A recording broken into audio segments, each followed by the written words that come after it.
ऐसा तो हमने यार को आदित्य धर ने कुछ नहीं दिखा दिया कि भाई हमने इस्लाम को या फिर मुस्लिम्स को डिमीन कर दिया हो।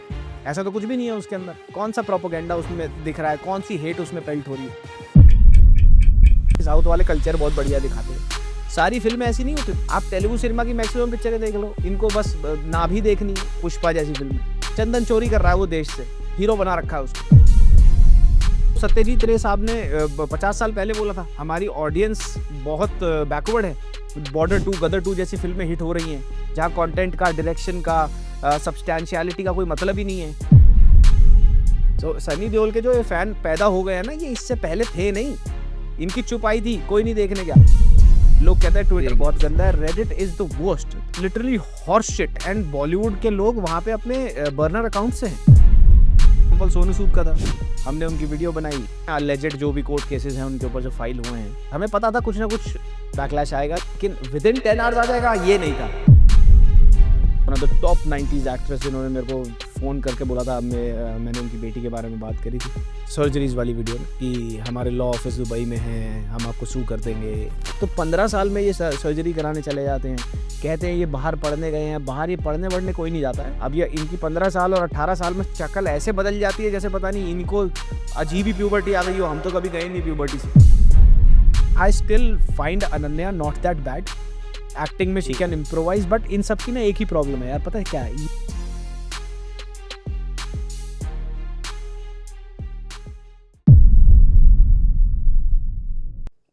शान, आप क्या सुनना पसंद करते हैं? भाई, ब्रदर, जैसा आप जो सर? जो अरे नहीं नहीं, सर्वर कहाँ है यार, भाई ठीक है यार, ब्रदर ठीक है भाई, कहाँ जो आपको अच्छा लगे। शान, जैसे हम बात कर रहे थे कि आपने कहा कि आप जर्नलिस्ट रह चुके हैं, पहले हम्म, जर्नलिज्म के स्टूडेंट थे। मैं भी जर्नलिस्ट रहा हूँ लास्ट 15 ईयर्स से। और मुझे हमेशा यही सिखाया जाता था हमारे सीनियर्स के कि आप जब भी किसी से बात करें, कुछ ऐसी बात करें जिससे ये वो न्यूज़वर्दी हो, सच सामने आए। बट रिसेंटली अब जिस तरह से दौर चल रहा है, उसमें ये सारी चीज़ों पर वर्क कर पाना एंटरटेनमेंट में खास करके बहुत मुश्किल हो गया है। बट कुछ लोग हैं गिने चुने, जिसमें से आप एक हैं, जो अभी भी जर्नलिज्म को कहीं ना कहीं ज़िंदा रखे हुए हैं। So first of all thank you so much, मैं ये चीज़ कहना चाहता हूँ आपको। और मुझे ये बताइए कि जिस तरह से आप ये जर्नलिज्म कर रहे हैं, आपको डर नहीं लगता?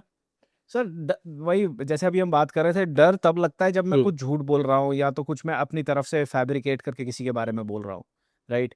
Then is when you feel कि आपको भी अंदर से एक गिल्टी कॉन्शियस होता है। Guilty conscious prix the mind बोलते हैं, राइट। तो वो राइट। गिल्टी कॉन्शियस नहीं होता जब मैं और मेरी टीम बैठती है कोई भी ओपिनियन पीस लेके या कोई भी हम इन्वेस्टिगेटिव पीस लेते हैं। फॉर एग्जांपल हमने एक जिया खान के केस पे किया था, और ओके। मेरे हिसाब से उस वीडियो से ज़्यादा डिटेल्ड और उस वीडियो से ज़्यादा वेल रिसर्च वीडियो पूरे इंटरनेट पे नहीं है अब, ठीक है। तो करेक्ट। उसकी जो फाइंडिंग्स थी, मैंने सीबीआई के डॉक्यूमेंट्स पढ़े and everything we went through, और जो बाकी इंटरनेट पे वीडियोस हैं वो इमोशनल पीस। जब हमने सीबीआई के डॉक्यूमेंट्स पढ़े, सब कुछ देखा, आज भी हमारे पास प्रिंट आउट पड़े होंगे मेरे स्टूडियो में उसके। हमें कम से कम नहीं तो 5 से 6 दिन लगे थे सारी चीज़ें पढ़ने में, कोलेट करने में कि कैसे कैसे बताया जाए। वो वीडियो बहुत बढ़िया चलती, बहुत फटके चलती, लेकिन वो एज रिस्ट्रिक्ट हो गई क्योंकि मेरे मुंह से सुसाइड निकल गया था और मैंने सेल्फ अटेस्ट नहीं करी थी यूट्यूब पे वो वीडियो। मेरे से ये दिक्कत हो गई थी, वरना वो वीडियो बहुत चलती। और ओके। उस चीज़ में ऐसी-ऐसी फाइंडिंग्स थी जो मैंने फाइंडिंग्स बताई। मैं अपने मन से नहीं बता रहा हूँ कुछ भी जाके कि भाई लोगों को क्या इमोशनल है, इमोशनल हो जाएँगे, कुछ भी बोल दो जाके वो इमोशनल हो जाएँगे। भैया उसने मार दिया, उसने मार दिया। क्या आपने कोर्ट की हियरिंग पढ़ी? क्या आपने कोर्ट को फॉलो किया? अब फिर इसका वो होता है, अरे कोर्ट तो बिक जाता है, सीबीआई बिक जाती है। इस हिसाब से तो हर चीज़ बिक गई ना फिर। पूरी करेक्ट। ज्यूरिसडिक्शन बिक गई, पूरी जुडिशरी बिक गई, ठीक है? ज्यूरी बिक गई पूरी की पूरी। तो इस हिसाब से तो आप फिर अंधा राज में जी रहे हो। फिर तो आप ओपिनियन पीस क्या बना रहे हो? मैं आपको 10 वीडियो यूट्यूब पे ऐसे दिखा दूँगा, लाइट डिम करके, लाल बत्ती लगा के, बकवास करने बैठ जाते हैं किसी भी एक्टर के बारे में, किसी की भी एक्ट्रेस के बारे में। Unless you have the substantial proof to it और probably something around that proof कि हाँ यार ये सब हो सकता है, ये कर सकता है ये, प्रोबेबली। फॉर एग्जांपल सूरज पंचोली के पिताजी पे ही मैंने एक वीडियो बनाई थी, आदित्य पंचोली के केसेस पे। अब वो राइट। केसेस आज से नहीं है, वो पिछले 30 साल से केसेस चल रहे हैं, क्रिमिनल केसेस उनके ऊपर। तो कुछ मैंने अपनी तरफ से नहीं डाला है उसमें। मैंने वही चीज़ें जो एक्जिस्टिंग थी उनको बताया है बस। तो एक ये जर्नलिज्म होता है, एक जर्नलिज्म होता है सेंसेशनलिज्म का कि नहीं यार मैं वहाँ था, मैंने देख लिया, जस्ट ट्रस्ट मी ब्रो वाला कि मैं बोल रहा हूँ तो ट्रस्ट कर लो उस चीज़ के ऊपर। कोई कोई भी उसके ऊपर आपके पास स्टैट्स नहीं है, फैक्ट्स नहीं है, कुछ नहीं है। तो वो चीज़ मुझे थोड़ी अटपटी लगती है, उससे मैं थोड़ा दूर ही रहता हूँ, because for me also it sounds very immature. फिर अगर मेरे को यही करना था तो मेरे पढ़ाई लिखाई का क्या फायदा रहा? फिर तो किसी भी राह चलता आदमी, हर किसी के पास है बॉलीवुड की। आप ऑटो रिक्शा वाले को पकड़ लो, वो आपको ऐसी ऐसी गॉसिप दे देगा, भाई रात को मेरे को ये दिख गए, सलमान भाई दिख गए, तो सब फिर तो सब बराबर ही है ना, अगर आपकी रिसर्च आपको सुबह से सेट शाम अपार्ट तक। नहीं करती। यस, करेक्ट है। शान भाई, मुझे ये चीज़ बताइए कि अभी जो करंट जर्नलिज्म चल रहा है, आप जो देख रहे हैं इंडियन मीडिया में, खास करके एंटरटेनमेंट में, क्या समझ रखते हैं, क्या ज़्यादा इन्फ्लुएंस है किसका इस पर आप देख पाते हैं? सर मेरे हिसाब से ना डिससेमिनेशन हो गई है। अब पहले क्या होता था, आज से 15-20 साल पहले भी आप लगा लो, कुछ सिलेक्टेड पेज 3 जर्नलिस्ट हुआ करते थे, कुछ सिलेक्टेड वो जर्नलिस्ट हुआ करते थे जो टेलीविजन पे एक आधे घंटे या 45 मिनट के स्लॉट के लिए आते थे और वही एंटरटेनमेंट की डेडिकेटेड बात करते थे। आपको भी याद होगा पहले डेडिकेटेड शोज हुआ करते थे एंटरटेनमेंट से रिलेटेड। राइट, आज राइट। तक पे आता था, बूम बॉक्स करके एक शो आया करता था, I don't remember the names, but हर एक न्यूज चैनल के पास there used to be a dedicated designated entertainment half an hour और 45 और 1 आवर लॉन्ग स्लॉट, जहाँ पे वो बात करते थे। तो अब उसके बाद आ गया सोशल मीडिया। अब सोशल मीडिया जहाँ आ गया तो जितनी मुंह उतनी बातों को, अब उन मुंह को एक आउटलेट मिल गया है। So now they have something where they can put each and everything that they think about. For example, Reddit is the biggest example. लोग कहते हैं ट्विटर बहुत Yes. गंदा है, Reddit is the worst. Reddit is literally horse shit when it comes to comparison with Twitter and Instagram. Twitter. बेनामी account Right. हैं, लोग आके कुछ भी बोलते हैं, एंड बॉलीवुड के लोग वहाँ पे अपने बर्नर अकाउंट से हैं। बहुत सारे सेलिब्रिटीज र्यूमर्ड है कि वो उनकी टीम्स वहाँ पे है, वो फर्स्ट हैंड देखते हैं उनके बारे में क्या लिखा है। ऑल्दो एको चेम्बर्स हैं वो सारे, जैसे मेरी और आपकी सोच अगर मिलती है तो हमने एक एको चेम्बर रेडिट पे जाके बना लिया और उसी में हमारे जैसे लोग जुड़ते गए, तो फिर वो एको चेम्बर है। मैं हाँ बोल रहा हूँ, तू मेरी हाँ में हाँ मिला रहा है, कोई वहाँ आपको काउंटर करने के लिए शायद ही कोई होगा। और वहाँ पे आपको दुनिया का कोई भी बंदा मिल जाए रेडिट पे, आप किसी को भी उठा लो, उसका हेट पेज जरूर होगा, ऐसा हो ही नहीं सकता। तो जर्नलिज्म अब जो हमने स्कूल में पढ़ा, मुझे नहीं पता आपका कौन सा बैच था, मेरा 9 से 13 का बैच था, 9 से 12 का, 2009 से 12 का मेरा बैच था। And whatever we were learning at that point हमारा वर्स्ट था, क्योंकि हमारे पहले वालों से वो इंटरनेट के आने से पहले आ गए और हमारे जो बाद आए वो इंटरनेट में आए। तो मैं 9 से 12 के बीच में जो पढ़ा journalism, that is trash, that makes no sense. वो इवेपोरेट हो गया, वो सारी की सारी लर्निंग्स वो कहाँ से कहाँ चली गई मेरे को पता ही नहीं चला।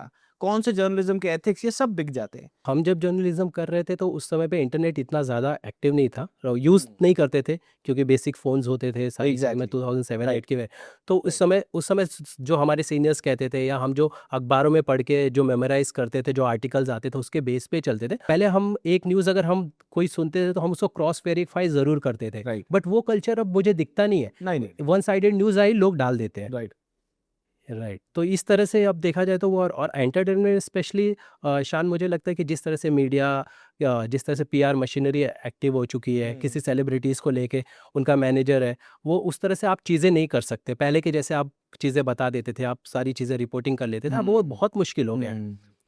यस। सो मुझे ये बताइए कि यूट्यूब में करते हुए आपके ऊपर कभी ये प्रेशर रहा कि जब आपने कभी कोई वीडियो बनाया हो तो पीआर की तरफ से, उनकी टीम की तरफ से, कि आपने ये डाला है, इस तरह से आप हटाइए वीडियो, इस तरह के प्रेशर आते अरे होंगे, हाँ डेफिनेटली हाँ, आते होंगे? बहुत आता है। अभी रिसेंट एग्जांपल सोनू सूद का था, बहुत ही रिसेंट, मतलब पिछले हफ्ते का एग्जांपल है। हमने उनकी वीडियो बनाई, हमने उनमें सारे जो भी अलेजेड र्यूमर्स तो कुछ भी नहीं है, अलेजेड जो भी कोर्ट केसेस हैं उनके ऊपर जो फाइल हुए हैं सारे चल रहे हैं, हमने उसके बारे में बात करी। और विद इन 10 आवर्स हमें पता था कुछ ना कुछ इसका आएगा, बैकलैश आएगा, लेकिन विद इन 10 आवर्स आ जाएगा ये नहीं था हमें उम्मीद। एंड समझदार को इशारा ही काफ़ी है फिर कि इतनी जल्दी कैसे आ गया। तो वो आया हमारे को, मैंने तुरंत अपनी लीगल टीम को लगाया, हमने उनको एक जवाब दिया और हम आज तक वेट कर रहे हैं कि कब हमें कोर्ट लेके जाएंगे। मुकेश खन्ना जी के साथ मेरा बड़ा बैक एंड फोर्थ हुआ था, काफ़ी पॉपुलर हुआ था वो बैक एंड फोर्थ। एक तो इन लोगों को लगता है कि ये हम यूट्यूबर्स को कुछ भी बोल देंगे और यूट्यूबर्स डर जाएंगे। अब इनको लगता है यूट्यूबर ही तो है, इसके पास क्या लॉयर होगा क्या नहीं होगा, राइट। तो एक ये जो चीज़ है ना, ये भी इसमें यूट्यूबर्स की भी गलती नहीं है। अगर कोई कंटेंट बना के कुछ डाल रहा है, अगर आपको पता है आप ऐसा डाल रहे हो, जो भी यूट्यूबर्स हैं बाकी के जो ऐसा कंटेंट बनाना चाहते हैं, जिसमें make your self very legally sound, आपके पास लीगल टीम होनी चाहिए, कंसल्टेशन होनी चाहिए एटलीस्ट, ठीक है। करेक्ट। और कोई आप पे क्रिमिनल केस नहीं डाल देगा ऐसे अगर आप एक वीडियो डाल रहे हो, लेकिन अगर आप किसी को एक्चुअली में कुछ भी बोल रहे हो कि उसके 3 बच्चे हैं, 2 बीवियों से, हमने नहीं पता, तेरे को कैसे पता, देन थिंग्स गेट वेरी मशी एंड मडी कि कुछ भी तू जो मुंह में आ रहा है बोल रहा है। तो मुकेश खन्ना साहब ने मेरे को धमकाया था कि भैया हमने तेरे को लीगल नोटिस भेजते हैं। तो लीगल और लॉयर नोटिस के बीच में इनको फर्क नहीं पता, ये किसी भी चीज़ को लीगल नोटिस बोल देते हैं, झूठ बोल देते हैं, ये सब ऐसे। तो ऐसा बहुत सारा है। एक बहुत बड़ी एक्ट्रेस है बॉलीवुड की, A list actress, one of the top 90s actress, जिन्होंने मेरे को फ़ोन करके बोला था, मैंने उनकी बेटी के बारे में बात करी थी। उन्होंने मेरे को सर्जरीज वाली वीडियो में उन्होंने मेरे को आधा घंटा बोला था कि हमारे लॉ ऑफिस दुबई में है, हम आपको सू कर देंगे, ये है वो है। And then she called me back again and then she was like, अरे मैंने आपकी वीडियो पूरी देखी नहीं, मेरी बेटी ने बोला कि आप छोड़िए, कोई केस वेस नहीं होगा, आप वीडियो मत हटाइए। तो वो टॉप बॉलीवुड एक्ट्रेस थी। और उस वीडियो के बाद मेरे ख्याल बहुत ज़्यादा बवाल हुआ था कि वो सर्जरीज पे वीडियो थी करके, काफ़ी वायरल हुई थी मेरी वो सर्जरीज पे। और वो भी बहुत वेल रिसर्च वीडियो थी। मैं इनफैक्ट सर्जन्स तक पहुंच गया था एंड वो पार्ट मैंने हटा दिया बिकॉज वो एक प्रोफेशनलिज्म पे आ जाती है उनके बाद सर्जन्स के। So we went to the depths of it कि कहाँ से हो रहा है, ये कैसे हो रहा है, ये 15 16 18 साल में लॉन्च हो रहे हैं, तो 15 साल में ये सर्जरी कराने चले जाते हैं। कहते हैं ये बाहर पढ़ने गए हैं, बाहर ये पढ़ने वढ़ने कोई नहीं जाता है, शायद एक डिग्री में एनरोल करा लेते होंगे मोस्ट प्रोबेबली, बट लेकिन इनकी जो भी सर्जरी होती है उनको हील होने में, अगर आप चेहरे पे कुछ भी कराते हैं उनको हील होने में बहुत टाइम लगता है। Rhinoplasty can take up to like 6 months और probably 4 months, whatever time it is. अब ये एक सर्जरी तो हो नहीं रही है, अब ये इनकी 15 साल और 18 साल में शक्ल ऐसे बदल जाती है जैसे पता नहीं इनको अजीब ही प्यूबर्टी आ गई हो। हम तो कभी गए नहीं प्यूबर्टी से, मतलब थोपड़े ही बदल जाते हैं इनके। तो if and that is spreading like a pandemic through out the industry. अगर आप अभी देखेंगे 18-19 साल की, और मैंने उस वीडियो में भी बताया था, 90s में जो लड़कियां जो एक्ट्रेसेस थी जो 18-19 साल में डेब्यू, तब भी 18-19 साल में होता था बिकॉज एक्ट्रेसेस की शेल्फ लाइफ कम होती है। तो 18-19 साल, हाँ, और उससे पहले अगर आप 50s में चले जाओ, 60s में चले जाओ, तो 15-16 साल में ही हो जाती थे डेब्यूज एक्ट्रेसेस के। लेकिन आप वहाँ पे उनकी उनके चेहरे देखना, 15 से 16, 17 साल, 18 साल, 20 साल, चेहरे पे मैच्योरिटी आ रही है, पर चेहरे की स्ट्रक्चर नहीं चेंज हो गए। नाक बदल जा रही है, आंखें बदल जा रही है, चीक बोन्स बदल जा रही हैं। एंड ऑल ऑफ दिस मैंने वीडियो में भी बताया था कि कैसे ये इतना एक्सेसिबल हो चुका है। फॉर एग्जाम्पल उर्फी जावेद का एक शो था, मैंने रोस्ट किया था, वहाँ पे वो बोल रही हैं कि आप लगवाओ, बोटॉक्स करवाओ, क्या दिक्कत है, बोटॉक्स करवाओ, ये है। और डॉक्टर उनको मना कर रहा है कि आपने इतना बोटॉक्स करा लिया कि और मत कराइए, आपका चेहरा नहीं हैंडल कर पाएगा। उस शो में वो उसको बोल रहा है। तो अब एक एक जो ऑफिस गोइंग लड़की है, because girls are very gullible to this thing, तो उनको लगता है कि यार मैं पैसा बचा रही हूँ, ठीक है, थोड़ा सा लिप फिलर या फिर चीक फिलर लगवा लेती हूँ, 5-6 हज़ार के तो है, इससे भी कम में मिल जाता है, किश्तों में मिल जाता है। मैंने ऐसे ऐसे क्लिनिक्स को जो 250 रुपये महीने में दे रहे हैं आपको, 250 रुपये महीना दीजिए, हाँ 250 रुपये महीना दीजिए, आपको पूरा का पूरा वो देंगे, 10-12 हज़ार रुपये के ट्रीटमेंट आपके होंगे, आप इंस्टॉलमेंट्स पे ट्रीटमेंट करा सकते हैं। So where is this coming from? This was a very concerning thing. I am a girl dad. मेरी बेटी है 2 साल की। So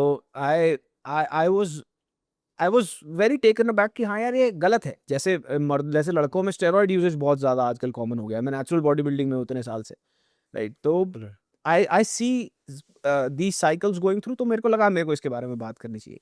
तो टू आंसर योर क्वेश्चन, आता है ये अगर आपका पीस अच्छा होगा ना तो आपको फ्लैक आएगा, तो आपको पीछे से बैकलैश आएगा कि क्योंकि कहीं ना कहीं you have hit the right chords, and that's what I think is journalism. मैं ये नहीं बोलूँगा ट्रू है या नहीं है, that's on people to take, but basically आप रिपोर्टिंग कर रहे हैं, जो भी यस जो भी आपके पास डॉक्यूमेंट्स और डेटा आ रहे हैं उसके बिहाफ पे आपकी रिपोर्टिंग है और उसके बेसिस पे आप चल रहे हैं। Right. तो वही मुझे जानना था कि ये कैसे हुआ कि मुझे ये वीडियो सामने लानी चाहिए सोनू सूद का। यार मेरे ना, टू बी वेरी ऑनेस्ट, मेरे को इनकी एक फीड पे वीडियो आई थी जहाँ ये पता नहीं मंदिर के बाहर बैठ के कुछ कि दूध ऐसे नहीं होता, दारू ठेके पे जाके लेनी पड़ती है, लेकिन दूध घर पे आ जाता है। एंड मैंने अपनी टीम से बोला, मैंने कहा यार क्या सीन है इनका। मैंने थोड़े टाइम पहले पढ़ा था 2025 के करीब इनका एक ब्लू चिप स्कैम करके बड़ा जबरदस्त तरीके से दबाया था इन्होंने, वो स्कैम जो मैंने अपनी वीडियो में भी करा है।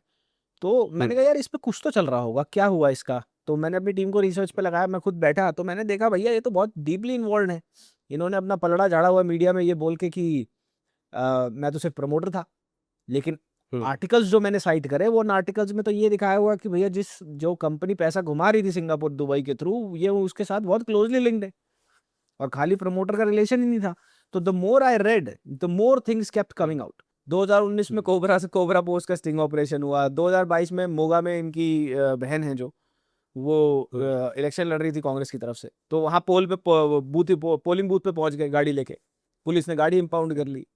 अब इनको ये बोला जाए तो लोग बोलेंगे भाई कि सरकार ने इनको डिफेम कराया है, ये इतना काम कर रहे थे, स्टफ लाइक दैट। तो वो इमोशनल तो है ही ना जनता, पर आप तो अपना काम कर लो, एक जर्नलिस्ट से तो ये एक्सपेक्टेड है। शान, मुझे ये बताइए ना कि आपके जैसे हम रिव्यूज़ भी बहुत देखते हैं, जिस तरह से आप रिव्यूज़ करते हो, जिस स्टाइल में आप रिव्यूज़ करते हो, उसके पीछे के रीजंस क्या है? क्योंकि जर्नलिज्म में मोस्टली इस तरह के रिव्यूज़ नहीं किया है। तो ये यूट्यूब का एल्गोरिदम है जो आपको इस तरह से अलाउ करता है कि इस तरह से किया जाए, या आपका बेसिक तरीका है कि इसी तरह से अब लोग समझते हैं सही मायने में? यार मैंने कभी नहीं सोचा ऐसा कि मैं किस तरीके से हुँ। करूं या किस तरीके से ना करूं। मैं, अगर आप मेरे साथ बैठेंगे ना, जैसे मैं अभी आपसे बात कर रहा हूं, मैं ऐसे ही वीडियो पे भी बात करूंगा। अगर बहुत खराब फिल्म होगी तो मैं उसको अपने तरीके से ही बताऊंगा। मैंने कभी भी अपने आप को ये नहीं बोला कि मैं फिल्म क्रिटिक हूँ या मैं फिल्म बहुत बड़ा जर्नलिस्ट हूँ या मैं बहुत सीजन ये हूँ या वो हूँ। मेरी एक टोनालिटी है रिव्यूज करने की, और वो टोनालिटी हमेशा से मेंटेन रही है, और लोगों को वो टोनालिटी अच्छी लगी तो पीपल लैप्ड इट अप। वो आए, उन्होंने सुना, उन्होंने ये करा। आज भी मेरे रिव्यूज में अगर अगर मैं किसी बहुत बुरी फिल्म के बारे में बोल रहा हूँ तो I have very concrete and strong reasons. There is still journalism behind it. वो थोड़ा कैजुअल मैनर में निकलता है because I like to put things in a funny way sometimes जब मेरा मन करता है कि हाँ यार कुछ अच्छी चीज है। जैसे कोरा एक आया था अभी, एक शो बहुत ही फैंटास्टिकली, बहुत ही आउटस्टैंडिंग शो, मैंने उसकी बहुत तारीफ करी, and because it is brilliantly done. धुरंधर को I have supported from day one, brilliantly done film. हमने उसमें बहुत सारी वीडियोस करी हैं, हमने बताया कैसे कैसे हुआ था। And for the first time धुरंधर के चक्कर में I called out Anupama Chopra and all these paid media outlets जो अपने ही वहां पे बैठ के अपने आप को समझते हैं we are sitting at a podium of elitism and we can dispense any information and people will lap it up. तो वो गलत है, वो नहीं होगा। So I called that out as well. अब there are film like right there, what I don't understand, जो लोग उसको बोलते हैं इसमें सिनेमेटोग्राफी, इसमें ये, इसमें, इट डजंट मैटर। कैसे मैटर करता है? मेरे को एक बात बता, तूने एक गाड़ी खरीदी, ठीक, आपने वो गाड़ी में पैसा लगाया, आपने गाड़ी में पैसा लगाया, आप गाड़ी में बैठे, आपका एसी चलना बंद हो गया, राइट? करेक्ट। आपने एसी ठीक करा के आए, पता लगा जी आपके चेक इंजन की ऑयल की लाइट जल गई, ठीक है, फिर आपका बैकअप कैमरा खराब हो गया। हर चीज आपको दिक्कत दे रही है उसमें, लेकिन आप बोलेंगे भाई है तो ये बहुत बड़ी ब्रांडेड गाड़ी, इस गाड़ी में ये अप्रिशिएट करो। अबे मेरी गाड़ी का बैकअप कैमरा नहीं चल रहा, मेरी गाड़ी ठुक जाएगी, चेक इंजन लाइट जल गई मेरी नई गाड़ी में, तो मैं क्या बोलूंगा कि भाई नहीं ये नहीं देखते, वो देखते हैं, वो देखते हैं, ये देखते हैं। If I am spending money, I need a product that makes me happy. Entertainment एक सर्विस है।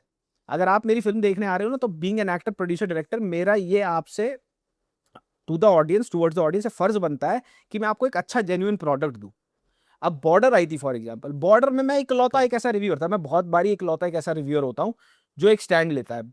बाकी मैंने बहुत कम रिव्यूअर्स को, बहुत ही लिमिटेड हैं जो एक्चुअली में एक स्टैंड लेते हैं और स्ट्रॉन्ग स्टैंड लेते हैं कि this type of cinema should not be promoted, should not be supported by the audiences. Border to border, मैंने कंपैरिजन बताया, बॉर्डर वन जेपी दत्ता साहब की थी। आज भी वो फिल्म आप देखेंगे ना, वो टेक्नोलॉजिकली और टेक्निकली दोनों तरीके से सुपीरियर है। निधि दत्ता, उनकी बेटी की, बॉर्डर टू से। Yes, right. मैं पिछले एक साल से मैंने बहुत जगह मैंने वीडियो भी बनाई कैसे ये इनके हाथ में एक तुरुप का इक्का लग गया है।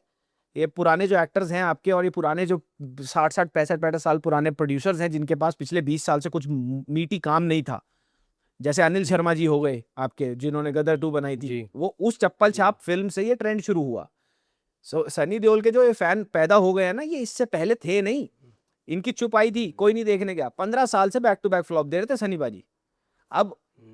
अब क्या हुआ, हाथ में गदर लग गई। अब गदर में सनी बाजी को नहीं देखने जा रहा, वो तारा सिंह का जो कैरेक्टर है उससे दिल लगा हुआ है लोगों का, वो वहां जा रहे हैं उसको देखने के लिए। सो अब वहां से वो स्नोबॉल इफेक्ट शुरू हुआ। मेरे को पता था गदर हिट होगी, आप देखो बॉर्डर 2 आ गई, बॉर्डर 2 आई, मैंने तभी प्रेडिक्ट कर दिया था अपनी उसमें, तब अनाउंस भी नहीं हुई थी बॉर्डर 2 कि बॉर्डर 2 आएगी। अच्छा, घातक वंस अगेन आ चुकी है, किसी ने नहीं देखी थी वो, नहीं देखी है। मेरे ख्याल 7 या 8 साल पहले आई थी, मिड 15-16 में आई थी, किसी ने, बहुत खराब फिल्म थी। तब नॉस्टैल्जिया नहीं चल रहा था, तब फिर भी ओरिजिनल फिल्म में बन रही थी, अब चल रहा है नॉस्टैल्जिया। तो ये सारी फिल्मों को आप क्या, बॉर्डर 2, हाँ जी जो मैं कह रहा था, बॉर्डर 2 इतनी खराब फिल्म है कि हमारी इंडियन आर्मी का मजाक उड़ाती है वो टेक्नोलॉजिकली। अब आप बताओ एक बात मेरे को, अगर मैं एक आर्मी फिल्म देख रहा हूँ, आर्मी फिल्म में क्या होना चाहिए कि यार मैं अगर अपने सोल्जर्स की रिप्रेजेंटेशन देख रहा हूँ, टॉप टियर रिप्रेजेंटेशन होनी चाहिए।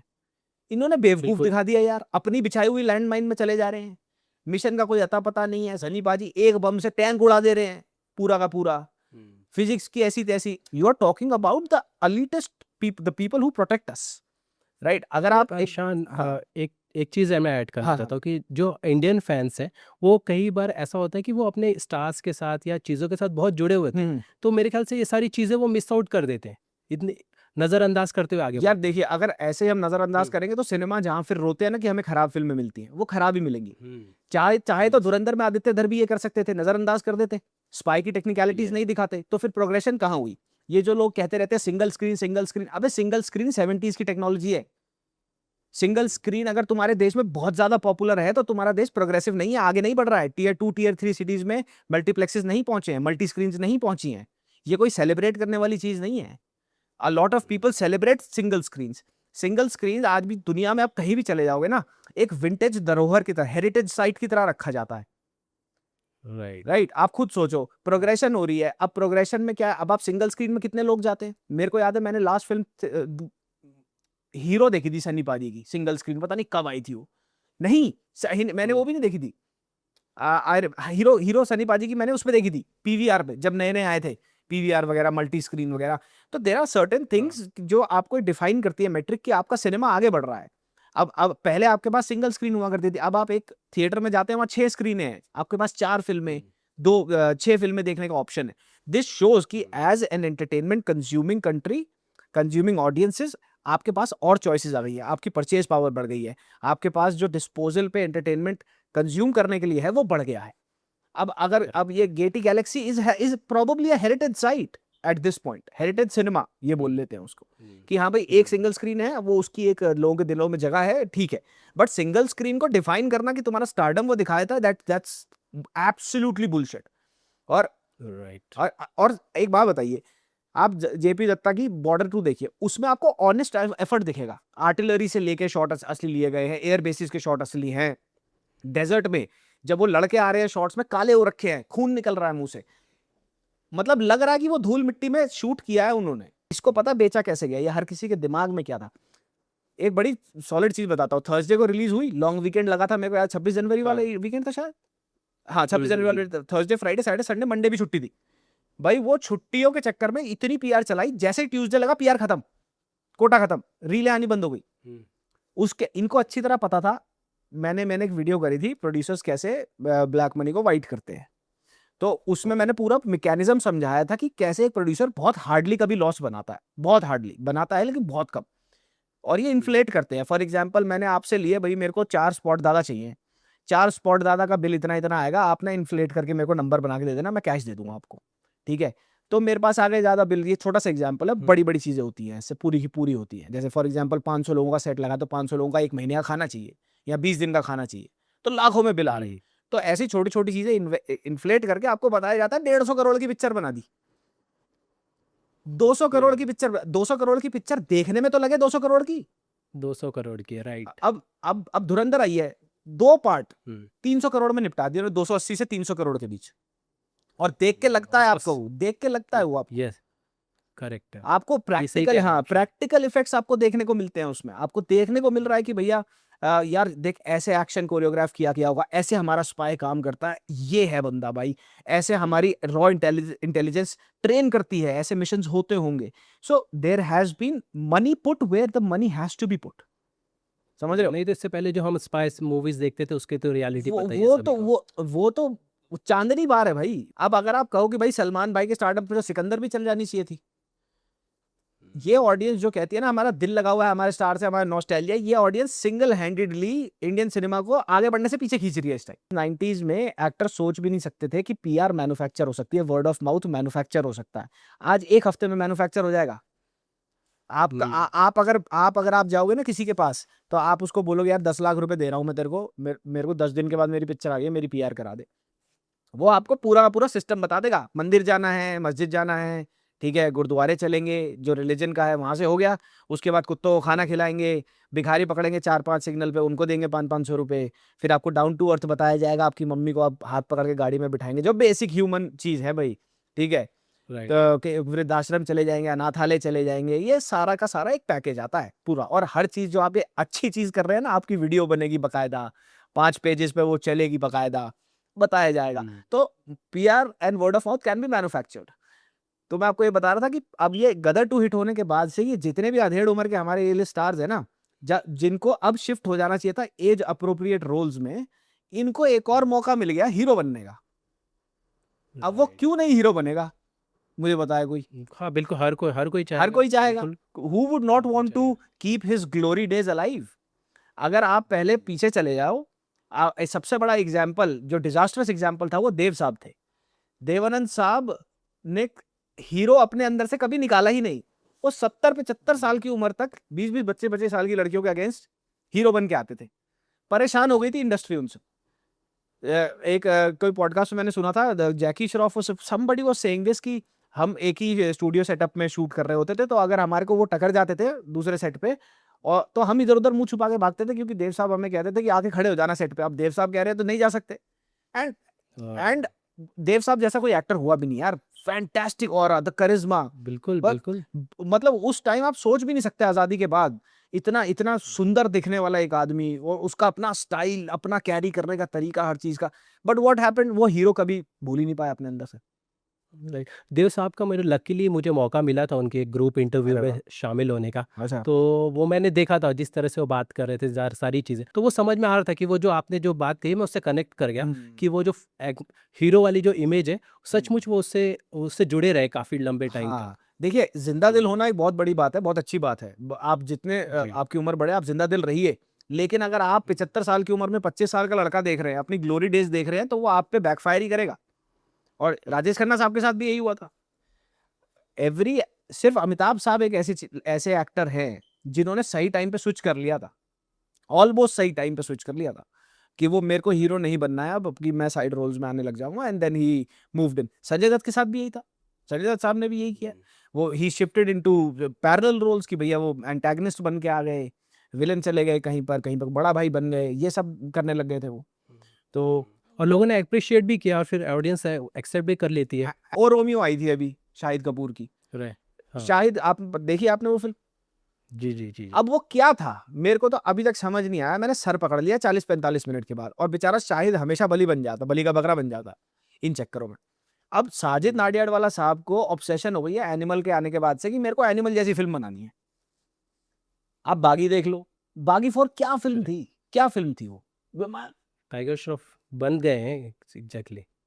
वो वो हर बार उनसे वही उम्मीद की जाती कि ये, हाँ, मतलब इस तरह का वो एक हो गया बागी, अब वही रिपीट होता जाएगा, रिपीट होता हाँ, जाएगा। रिपीट होता जाएगा। आप एक ही चीज, अब फिर वो कहता, अभी मैंने वो टाइगर श्रॉफ, ओ भाई वो आपने क्या दिला दिया मुझे। अनुपमा चोपड़ा जी के साथ उनका एक इंटरव्यू मैंने रोस्ट किया था।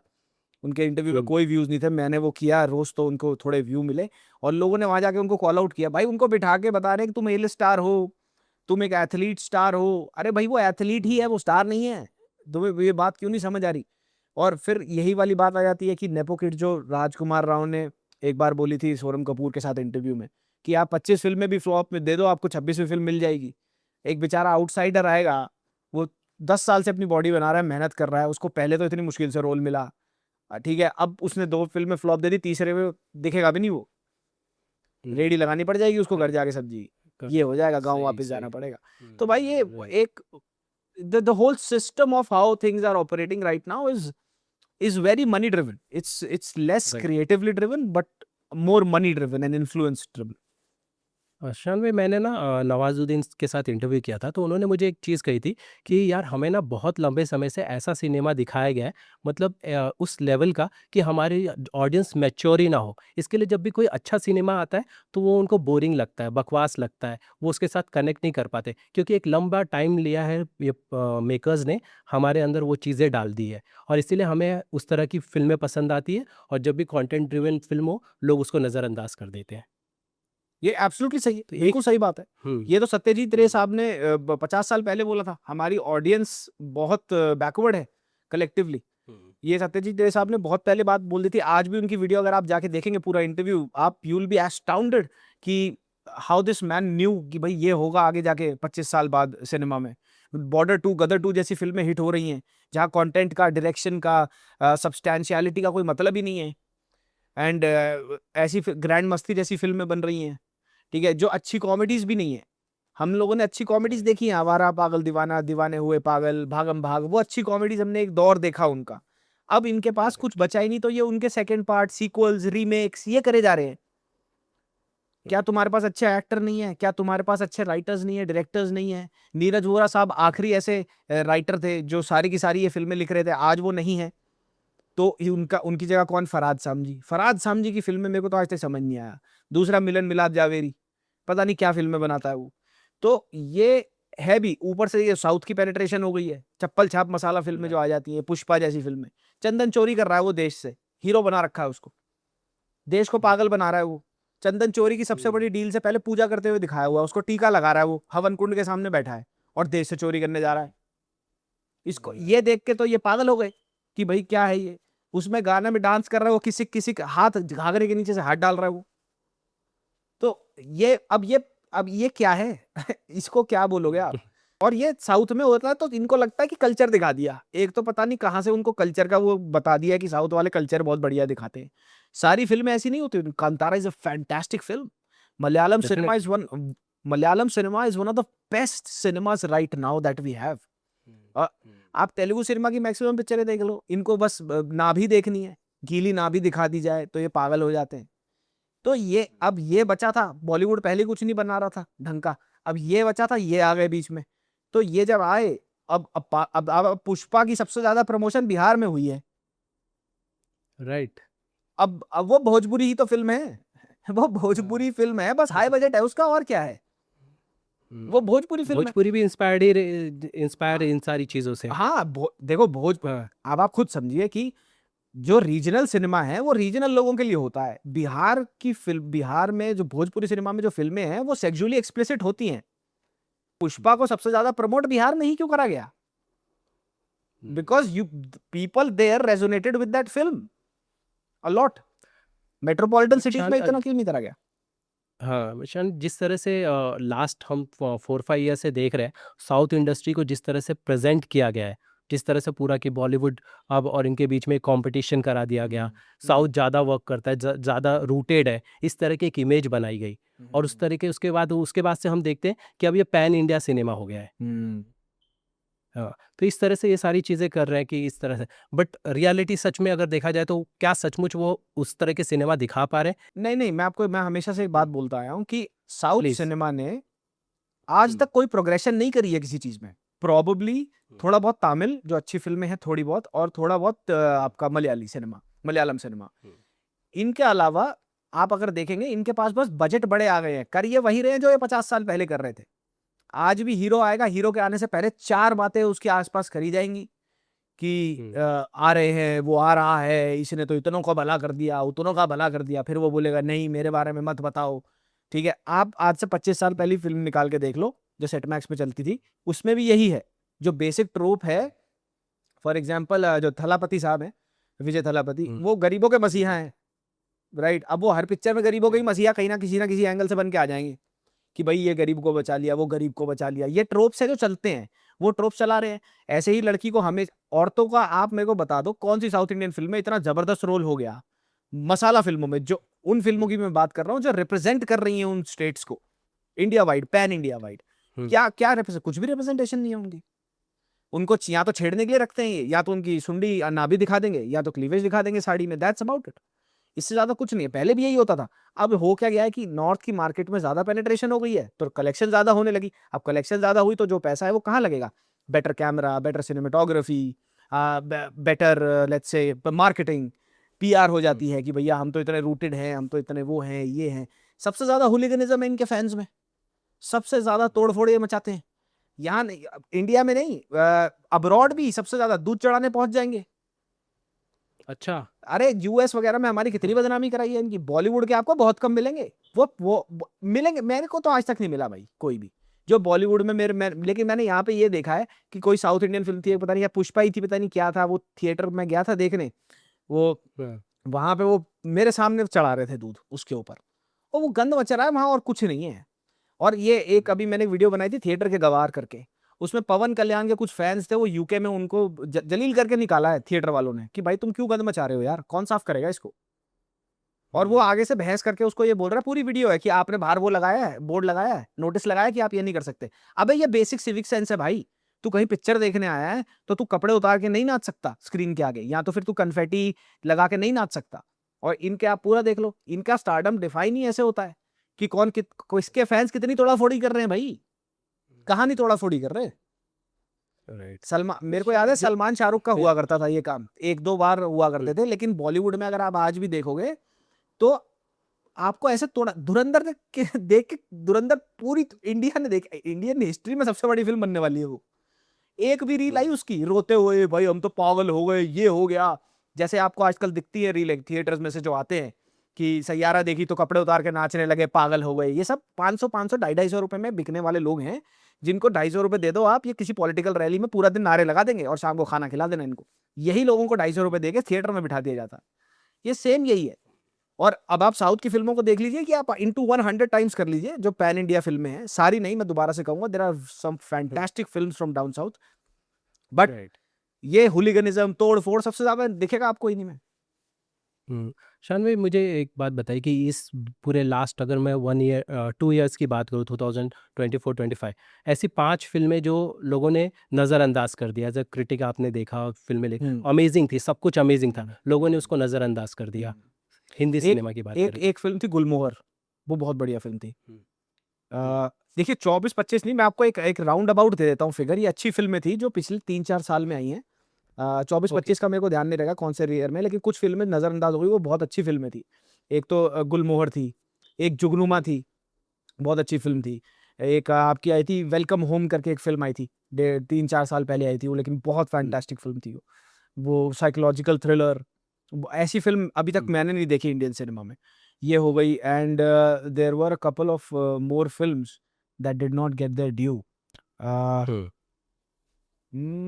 हिंदी मलयालम सिनेमा की भी बात कर रहे हैं अगर, तो उसमें ब्रह्मयुगम है, ब्रह्मयुगम को काफ़ी रिकग्निशन मिली, लेकिन और ज़्यादा पैन इंडिया मिलती तो बहुत अच्छा लगता।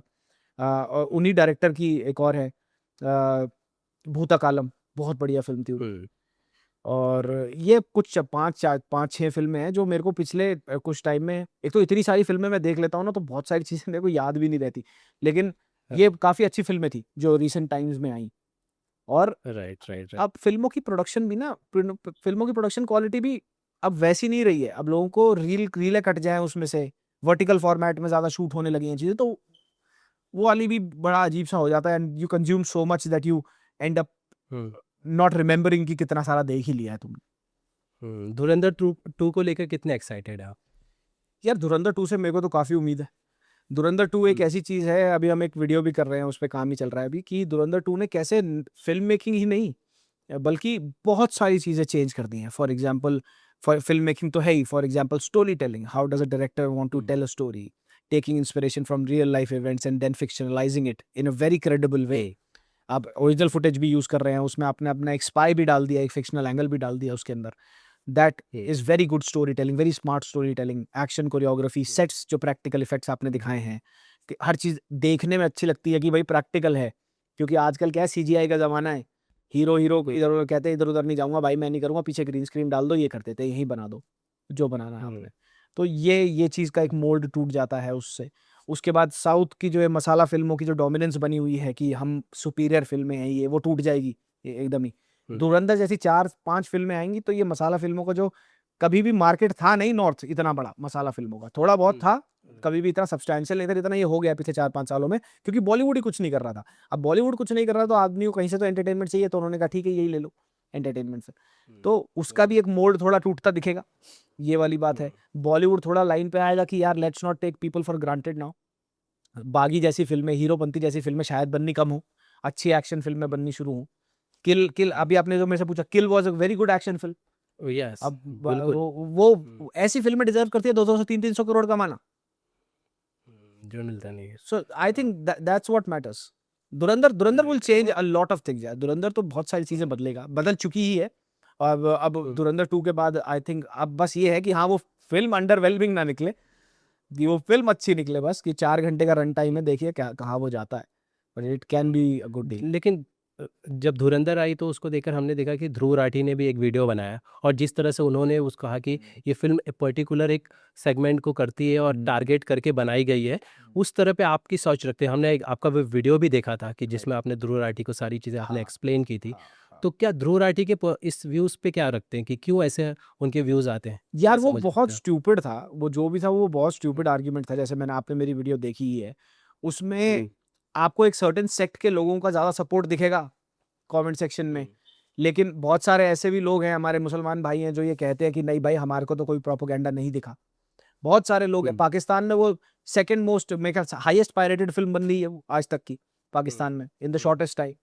तो ऐसा तो कुछ भी नहीं लगा, ना ही उन्होंने मुसलमानों को या फिर इस्लाम को डिमीन किया फिल्म के अंदर। मैंने उस वीडियो में भी बोला था, पाकिस्तान की औरतें दिखाई हैं, कोई औरत बुरके में नहीं है।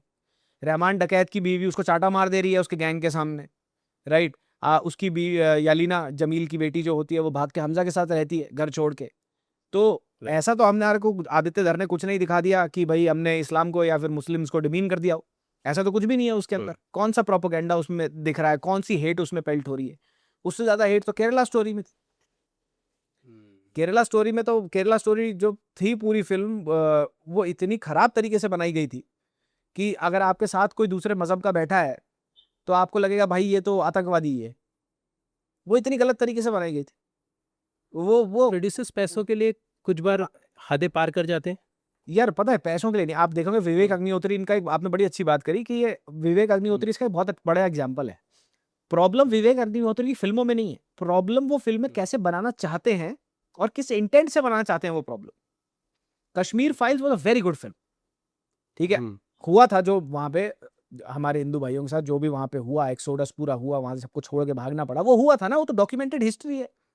वो हुआ, उन्होंने वो दिखाया, अच्छी तरह से बना के दिखाया, ठीक है। अब लेकिन ये केरला स्टोरी जो उसके बाद फॉलो, बहुत सारी फिल्में आई थी बीच में, ये फाइल्स, वो फाइल्स, यहाँ की फाइल्स। अब ये कहाँ पे, ये किस चीज पे बैंक कर रहे हैं?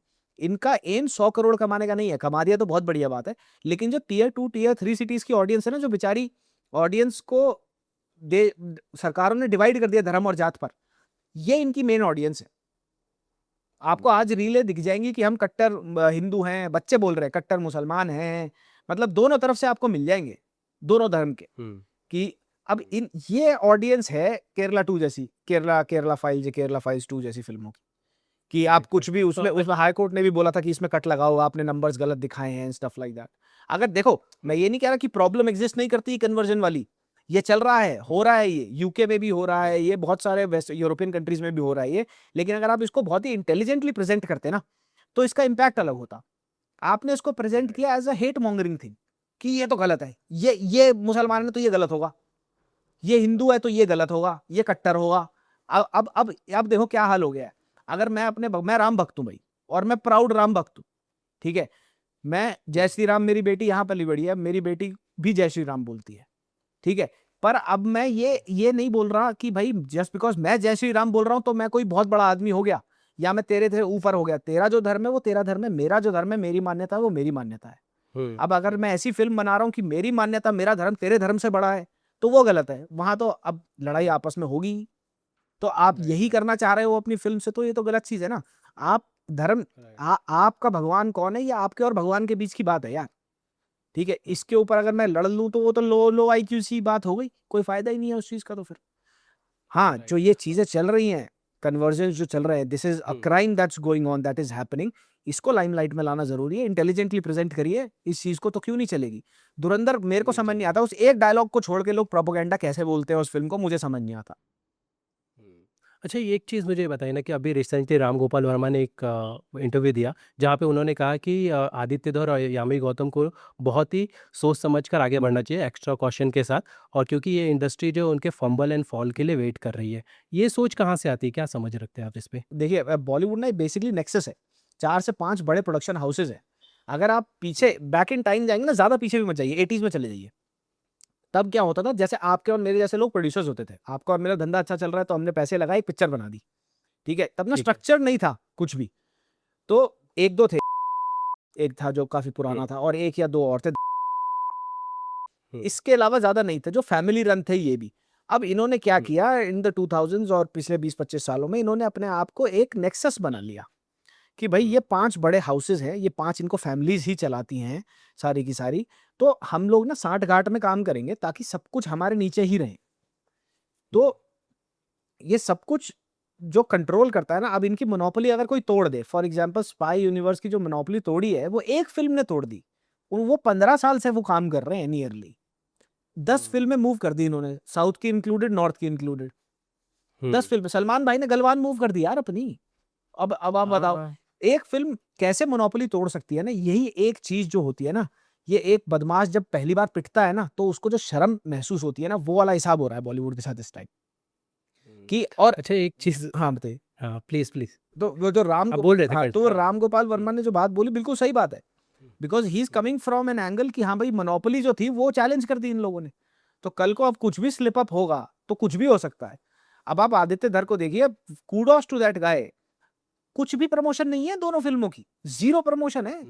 बॉर्डर 2 की प्रमोशन का बजट 15 से 20 करोड़ रुपया होगा, नकली रीलें बनवाने में, नकली टिकटें दिखाने में, गूगल और IMDb नकली रिव्यूज डलवाने में पैसा लगता है इन सारी चीजों में, नकली लोग इकट्ठे करके थिएटर के बाहर भीड़ लगाने में, ये सारी चीजें होती हैं। अब धुरंधर की तो आज तक एक नहीं हुई, तो वो अच्छा ये केयरफुल चल कल्चर रहा को है। कैसे देख, ये जो इस कल्चर को कैसे देखते हैं कि जब से अब जो आर्टिस्ट है वो पहले इंटरव्यूज़ आते थे, मीडिया में इंटरव्यूज़ देते थे, बातें करते थे, फ़िल्म को प्रमोट करते थे, बट धुरंधर हम देख रहे हैं रणवीर सिंह ने कहीं भी इंटरव्यू दिया ही नहीं, कहीं बातें ही नहीं कर रहे वो मीडिया से, वो उन्होंने एक मेंटेन रखा है डिस्टेंस।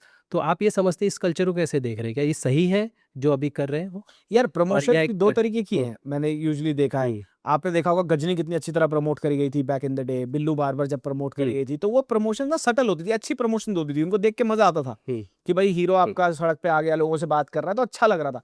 वो इतना, वो भी क्रिएटेड था, लेकिन इतना PR ड्रिवन नहीं था कि ये हम्बल हो गया, ये वहां चला गया, ये मंदिर पहुंच गया जबरदस्ती, जो कि हर कॉमन आदमी को हुँ, पता है कि ये फिल्म प्रमोशन के लिए कर रहा है, इससे ज्यादा कुछ नहीं है इसको लेना देना। हुँ, तो जो रणवीर सिंह ने किया, वो कांतारा वाला जो एपिसोड हो गया था बिल्कुल ही रिलीज से पहले, उसके बाद से मुझे हुँ, लगा इन लोगों ने कलेक्टिव डिसीजन लिया, और रणवीर सिंह कुछ हैं भी ऐसे कि कहीं पे जाके कुछ बोल दे तो बवाल मच जाएगा, तो हिस्ट्री रही है उनकी इस चीज की, और वो अपनी इसकी वजह से he has suffered at the box office also. So I think it's a very good right, decision कि वो लोग नहीं आए, बात नहीं करी, कुछ और इधर उधर हो जाता तो पीपल, जैसे राम गोपाल वर्मा साहब ने बताया, फंबल, एक फंबल चाहिए, हुँ, वो किसी हुँ। से भी हो जाए, आदित्य धर से हो जाए, किसी से भी हो जाए, एक फंबल हो जाए बस, वो अगेंस्ट काम कर सकता है। अच्छा एक नाम का आपने ज़िक्र किया आलिया भट्ट का, उसको खालिया भट्ट आपने कहा कि रोल खालिया भट्ट, हाँ। ये चीज़ का ये कहाँ से ये रिसर्च आई और क्या समझ रखते हो? क्योंकि कहीं न कहीं ना शान आपके ऊपर 2 एक चीज़ लगती है, मैंने देखा है कि रणवीर कपूर की तो आप बहुत तारीफ़ करते हैं, हाँ।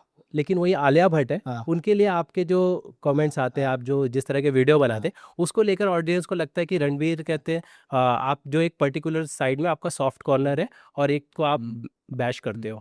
अरे यार, ये ना, ये सिलेक्टिव चीज बन गई है ओवर टाइम, मैं आपको बताता हूँ कहाँ पे है। हुँ, शमशेरा आई थी, हुँ, मैंने शमशेरा को रोस्ट किया, ठीक है। हुँ, तू झूठी मैं मक्कार थी, शायद उसकी एक फिल्म है, तू झूठी मैं मक्कार थी, वो मैंने हुँ, रोस्ट करी श्रद्धा कपूर के साथ जो आई थी, रणबीर कपूर की, हुँ, बहुत खराब फिल्म थी। इन दोनों फिल्मों को मैंने दबा के रोस्ट किया, ठीक है।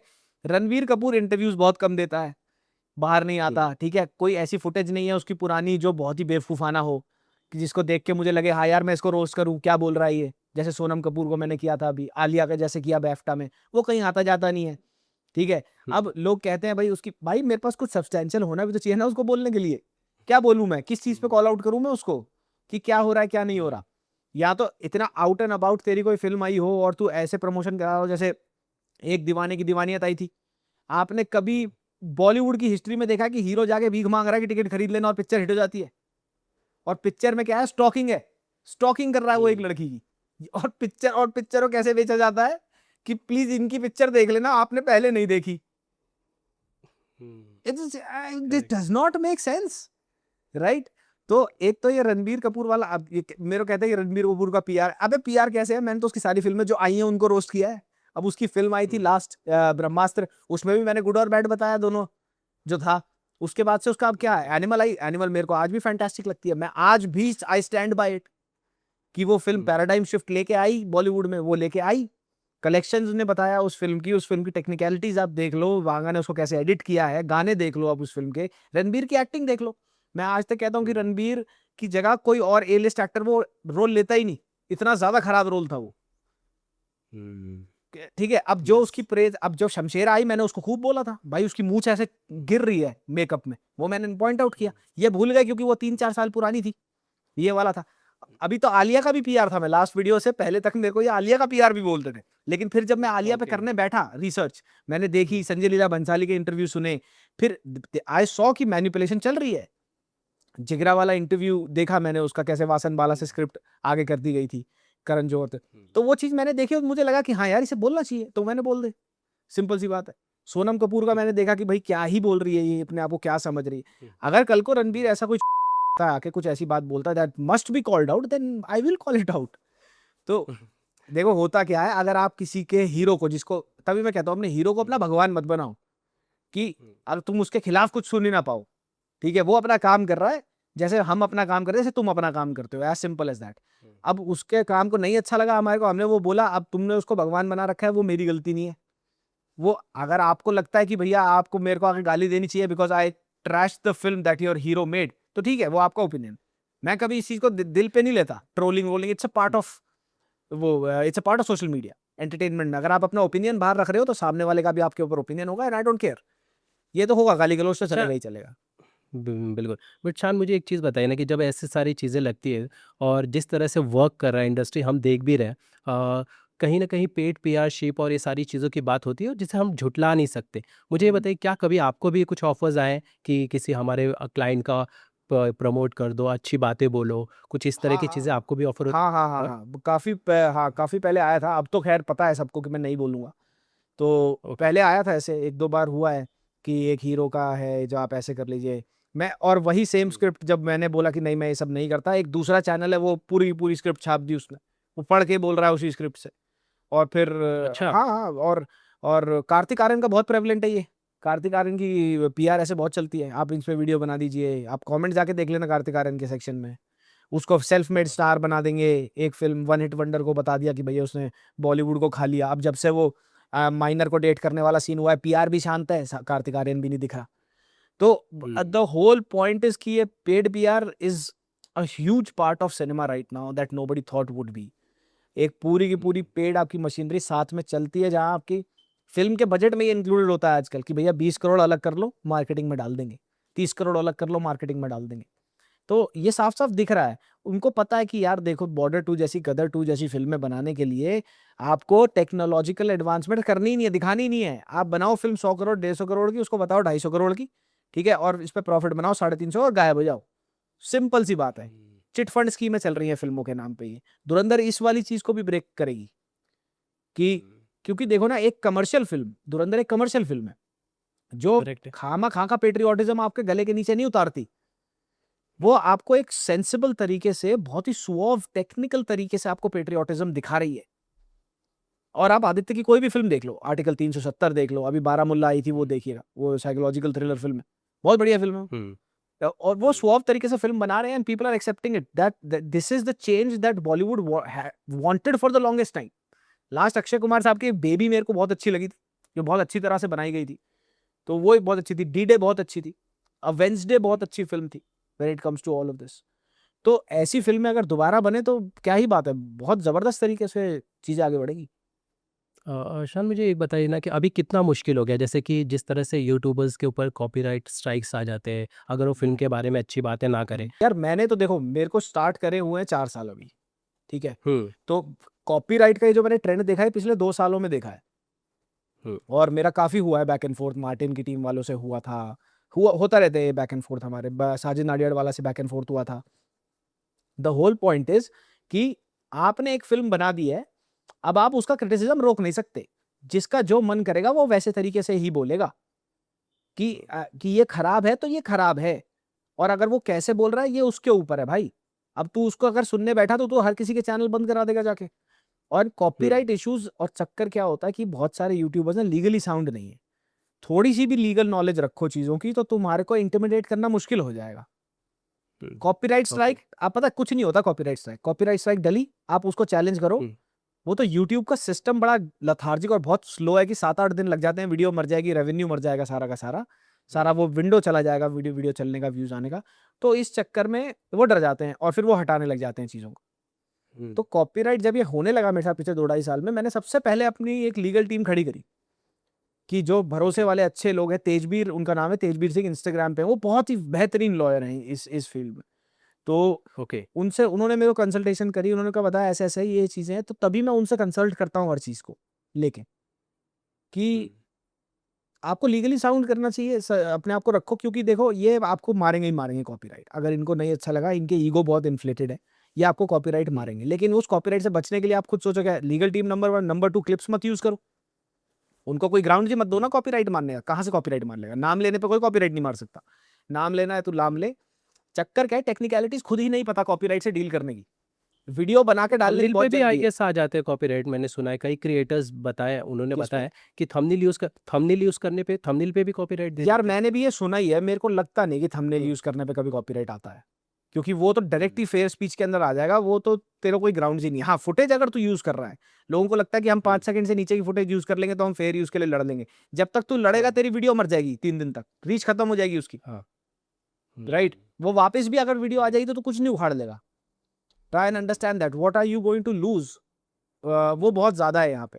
वो कॉपीराइट मारी उसने, उसका उद्देश्य था कि तेरी वीडियो की रीच खत्म कर दे, उसने अपना उद्देश्य पा लिया। तेरा उद्देश्य था कि तूने बोलना है वीडियो खराब है और फिल्म खराब है, लोगों ने सुनना है, लेकिन वो रुक गया अब। तो तेरा गोल अचीव नहीं होगा।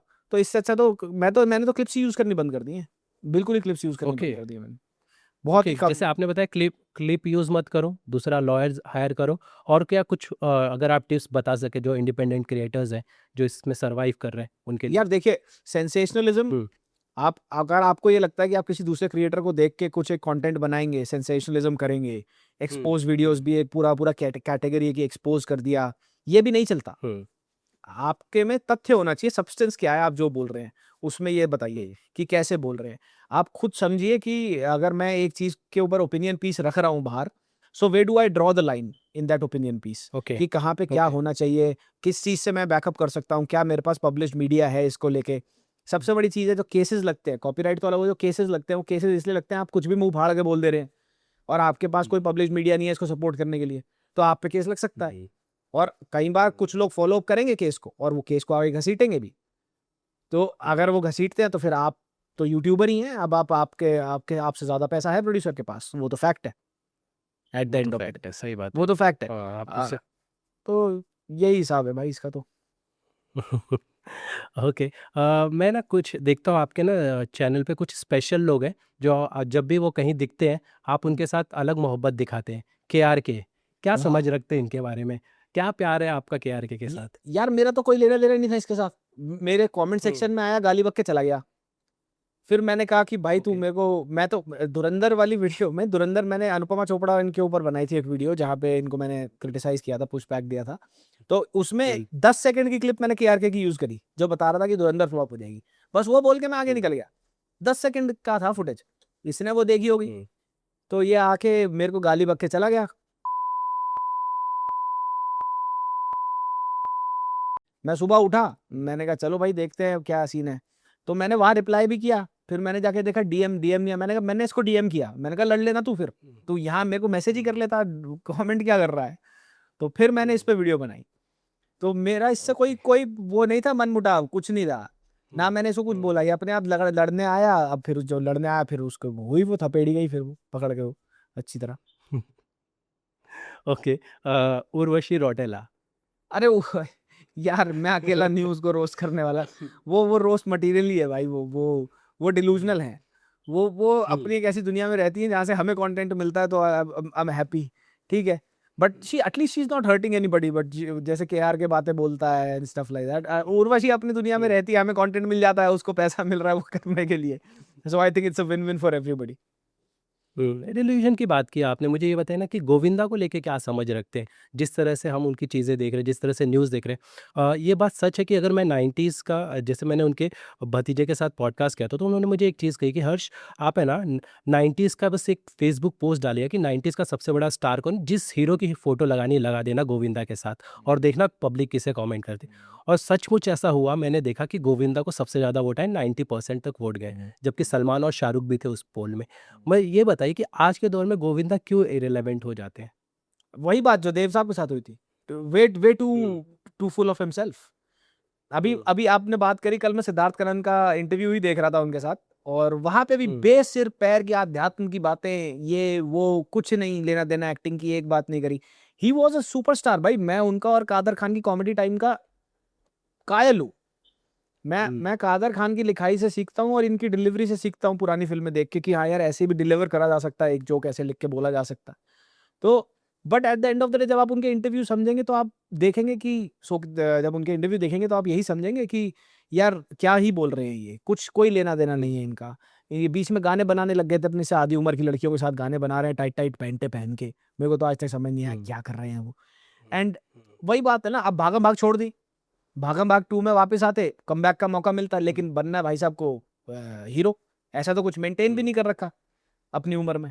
अब पकौड़े जैसा शरीर हो गया उनका पूरे का पूरा, कहाँ ही उनको कौन हीरो बनाएगा, कौन फिल्म देखने आएगा, प्रोड्यूसर गलत थोड़ी है वहां पे।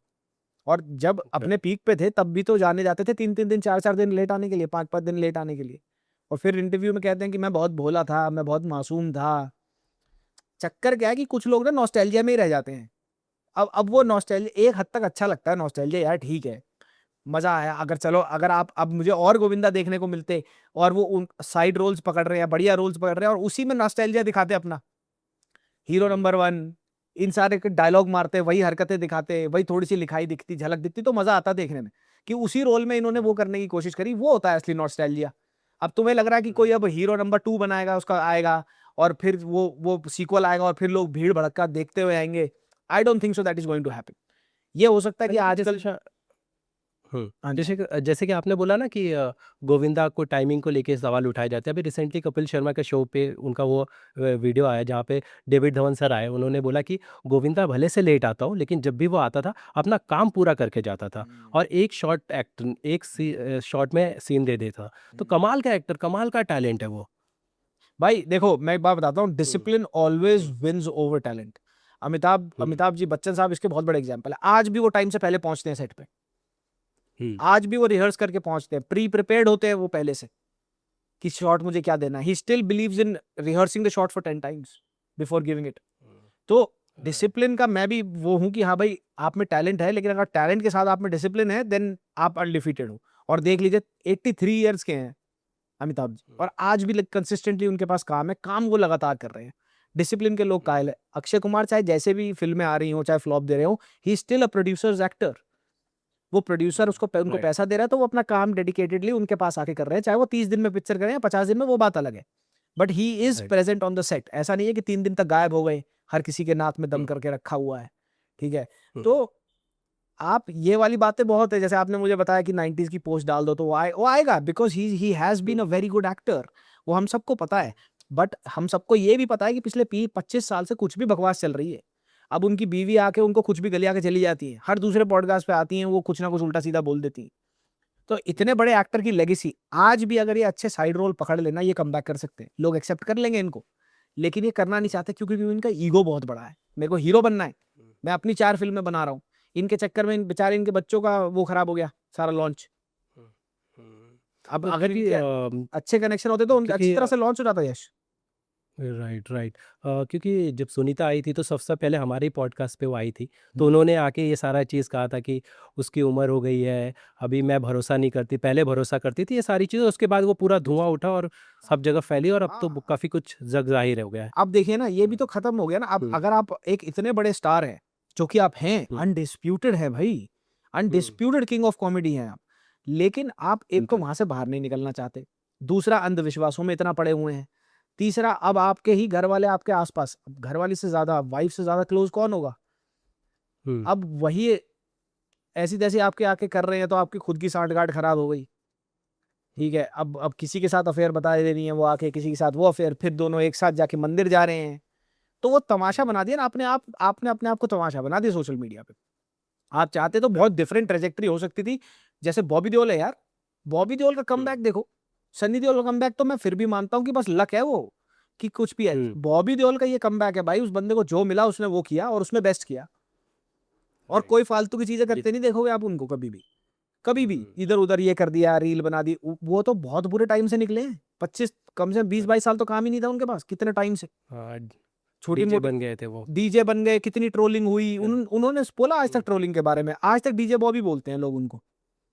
राइट, विच सही कह रहे हैं आप। वही, अब जैसे अर्जुन कपूर भाई साहब आए थे बीच में, अभी पिछले हम्म, 1.5-2 साल पहला इंटरव्यू था, मुंह फाड़ के बोल दिया भाई हमें ट्रोलर्स के अगेंस्ट खड़ा होना पड़ेगा, हमें क्या हुआ, 40,000 रुपए कमाए तेरी पिक्चर ने, लेडी किलर ने। हम्म, तो हम्म, अब ट्रोलिंग हो गई मेरी, मेरे को ट्रोलिंग कर दी गई। अरे भाई ये तो अगर तू पब्लिक इमेज है, एक पब्लिक वो है, तो वो तेरी ट्रोलिंग होगी, you can not control that. उसमें अर्जुन कपूर ने एक चीज़ कही थी कि मुझे थोड़ा इंटरेस्टिंग लगा कि आप मेरे काम को लेके मुझे ट्रोल करिए, कोई दिक्कत नहीं है, लेकिन जब आप पर्सनल लाइफ पे मुझे ट्रोल करते तो वहाँ पे प्रॉब्लम आती है। तो क्योंकि समटाइम्स जो ये नेपो किड्स कहा जाता है या जो स्टार किड्स होते हैं, काम को लेकर अगर बैश किया जाए तो जहाँ तक ठीक है, बट जो पर्सनल लेवल पे जाकर बैशिंग की जाती है उसको कितना सही मानते हो आप? तो पर्सनल लेवल पे उनकी बैशिंग करता कौन है? उनके साथ जो उनकी मदर की पोस्ट पे हुआ था वो गलत था, वो नहीं करना चाहिए था। लेकिन अगेन मैं वही बोल रहा हूँ हमेशा से, इंटरनेट का जो नेचर है ना, इंटरनेट पानी की तरह, आप इसे फेंकोगे ना ये हर जगह फैलेगा, आप इसको कंट्रोल नहीं कर सकते। तो अगर चलो वो नहीं होना चाहिए था, उसके अलावा इनको पर्सनली किस बात पे ट्रोल करा जाता मुझे तो ये समझ नहीं आता। मैंने तो आज तक जितना भी इनको ट्रोल किया, इनकी सारी फिल्मों को ट्रोल किया। बॉबी देओल अगर 50 साल की उम्र में बॉडी बना के वापस आ सकता है just because he wanted to work. याद है रेस 3 के आसपास जब बॉबी देओल रो पड़ते थे कि भाई उनको सलमान ने बोला बॉडी काम करेगा, टी यस, शर्ट यस, उतारेगा, यस, यस। बॉडी बनाएगा, वो कह रहा भाई आप मुझे काम दो, मैं जो बोलोगे वो करूंगा। ये इस आदमी को काम करना है। ये भी तो बोल सकता था मेरी ट्रोलिंग हो गई, मैं मेरे को डीजे बॉबी बोल दिया, मेरे पास काम नहीं है इतने टाइम से। ये बना सकते थे अपना पीआर। रणवीर से ज्यादा कौन ट्रोल होता है भाई? रणवीर तो हर दूसरे दिन ट्रोल हुआ है, फिर भी आपने ये देखा उसको पोस्ट करते हुए कि मेरी ट्रोलिंग हो गई। सर्कस से लेके अब तक ट्रोल हो रहा था वो कांतारा के, धुरंधर से पहले कांतारा के इवेंट तक, but he proved everybody wrong. उसने देखो रॉन्ग की बात भी नहीं, ट्रोल होगा, as simple as that. But the whole point is कि तू जिस काम के लिए जाना जाता है वो काम कितनी अच्छी तरह कर रहा है। अब उसने काम अच्छी तरह कर रहा है, अब उसने सबके को बोला भाई ठीक है ट्रोल करते रहो जो भी है, मैंने ये काम किया and here it is, here is the result. ठीक है, ट्रोलिंग चल। शाना, आपको नए टैलेंट में कौन पसंद है? नए टैलेंट में जो नए स्टार यार आ रहे हैं, लक्ष्य मेरे को उसमें अच्छा किसका लगता है, लक्ष्य मेरे को अच्छा हम्म, लगता है काफी। राघव जुयाल बहुत प्रॉमिसिंग है। परेश रावल साहब का बेटा बहुत प्रॉमिसिंग है लड़का। Oh, very nice. What was that girl's name जो उसमें थी, लापता लेडीज में थी, Pratibha Ranta. She is very fine talent. Sanya Malhotra मेरे को हमेशा से अच्छी लगी है। पुराना नाम है सान्या मल्होत्रा, ऑल्दो नया नाम नहीं है। हाँ, हाँ। हाँ पुराना नाम है, लेकिन but she is very very capable. और ये कुछ ऐसे नाम हैं जो आपको दिख जाएंगे ओटीटी में और साइड रोल्स करते हुए, but these are really good talents that people would want to see. लेकिन जैसे मैं हमेशा कहता हूँ कि अगला 10 साल नेपो किड्स ही रूल करेंगे, क्योंकि जो हमारे 90s और 2000s के स्टार रहे हैं वो माँ बाप बन चुके हैं, हर किसी के 2-2 3-3 बच्चे हैं, एंड वो सारे कहीं नहीं जाएंगे, वो इंडस्ट्री में ही आएंगे। तो ट्रोलिंग हो या ना हो, irrespective of that, next 10 years 85% of the roles will be taken up by nepo kids. तो क्या लगता है ऑडियंस को यहाँ पे कुछ, ऑडियंस एज अ, जैसा अगर हमारी ये बातचीत जब बाहर आएगी तो ऑडियंस एज क्या रोल प्ले कर सकती है, जो ये जो 10 साल का गैप इसको जल्द खत्म करने के लिए अच्छे टैलेंट को चांस मिले, क्या कर यार सकते कुछ नहीं कर सकते, टू बी वेरी ऑनेस्ट कुछ नहीं कर सकते, क्योंकि हैं? At the end of the day उनको भी काम करना है, और जिन फिल्मों के साथ वो काम कर रहे हैं उनके पिताजी के, उनकी माताजी के बहुत बड़े बड़े कनेक्शंस हैं, तो just hmm, they will run out of work, that is highly unlikely. What we can do as audiences is like appreciate good cinema. Ticket जा खरीद सकते हैं, लेकिन यहाँ पे मैं बोल दूंगा उससे कुछ फर्क पड़ेगा नहीं, कोई जाएगा नहीं। पिछले 5 से 10 पोस्ट कोविड जब से ओटीटी वगैरह ब्लो अप हुआ है, सब कुछ हुआ है, लोगों के हम्म, कंटेंट कंजम्पशन का जो पैटर्न है वो बड़ा अलग हो चुका है। सो हम्म, अब आप अगर आप ये सोच के अब इंडस्ट्री में आ रहे हैं कि भैया मैं कोई सुपरस्टार बन जाऊंगा या मैं ये बन जाऊंगा, वो नहीं हो सकता। सुपरस्टार का एरा चला गया है। रणवीर सिंह, रणबीर कपूर, विक्की कौशल भी सेमी बोनाफाइड सुपरस्टार्स हैं। इनके इनके बाद नहीं होगा। इनके बाद आपको you would be more like character driven, कि हाँ आपने ये कैरेक्टर किया, ये अच्छा किया, ऐसे लोग जाने जाएंगे। तो मेरे को लगता है कि we should be appreciating more raw talent. जैसे किल मेरे हिसाब से बहुत बड़ी हिट होनी चाहिए थी, लेकिन लक्ष्य को उसके बाद भी काम मिला। बैड्स ऑफ बॉलीवुड में हम्म, वो आया, ठीक है, वो सब कुछ हम्म, उसने किया, तो वो एक अच्छी चीज़ है। राघव जुयाल बहुत अच्छी तरह से राइज कर रहे हैं। आ, आ, एक वो है Saqib Ayub, is a great guy, ठीक है। तो ऐसे हैं, एक्टर्स हैं जो अच्छे हैं, उनको और रोल मिलने चाहिए। बट क्या वो सुपरस्टारडम, क्या आप 100 करोड़ की कलेक्शन जहां पे अब बात होने लग गई है, वो कोई भी नहीं कह सकता सर। कल को कोई एक जैसे सैयारा से किसने सोचा था, लेकिन सैयारा हिट हो गई है। अब सैयारा हिट हुई, कोई ये नहीं बोल रहा है कि वो नेपो किड है, राइट? लेकिन अब पिक्चर अच्छी थी तो हमने सबने देखा, सबने एक्सेप्ट किया ही ना। हाँ, बिल्कुल, उनके भी इंटरव्यूज़ कभी नहीं आए बाहर, हाँ। कहीं भी उन्होंने इंटरव्यूज़ नहीं दिया ना, उन्होंने भी यार मेरे को मेंटेन लगता है कि करा अभी भी आपको एक हाँ। थोड़ी सी मिस्ट्री मेंटेन करनी चाहिए, बीइंग है ना? An actor. हाँ, थोड़ा सा अपने आप को कंजर्व रखना चाहिए। रणवीर सिंह ने झेला, अब उनको पता लग रहा है कि ये अच्छा था डिसीजन। नूड फोटोशूट्स उनके जो हुए सारे के सारे, वो सब हटा दिए गए ना इंस्टाग्राम से। घाघरा चोली पहन के घूम रहे हैं, तोता बन के घूम रहे हैं, वो सब हटा दिया।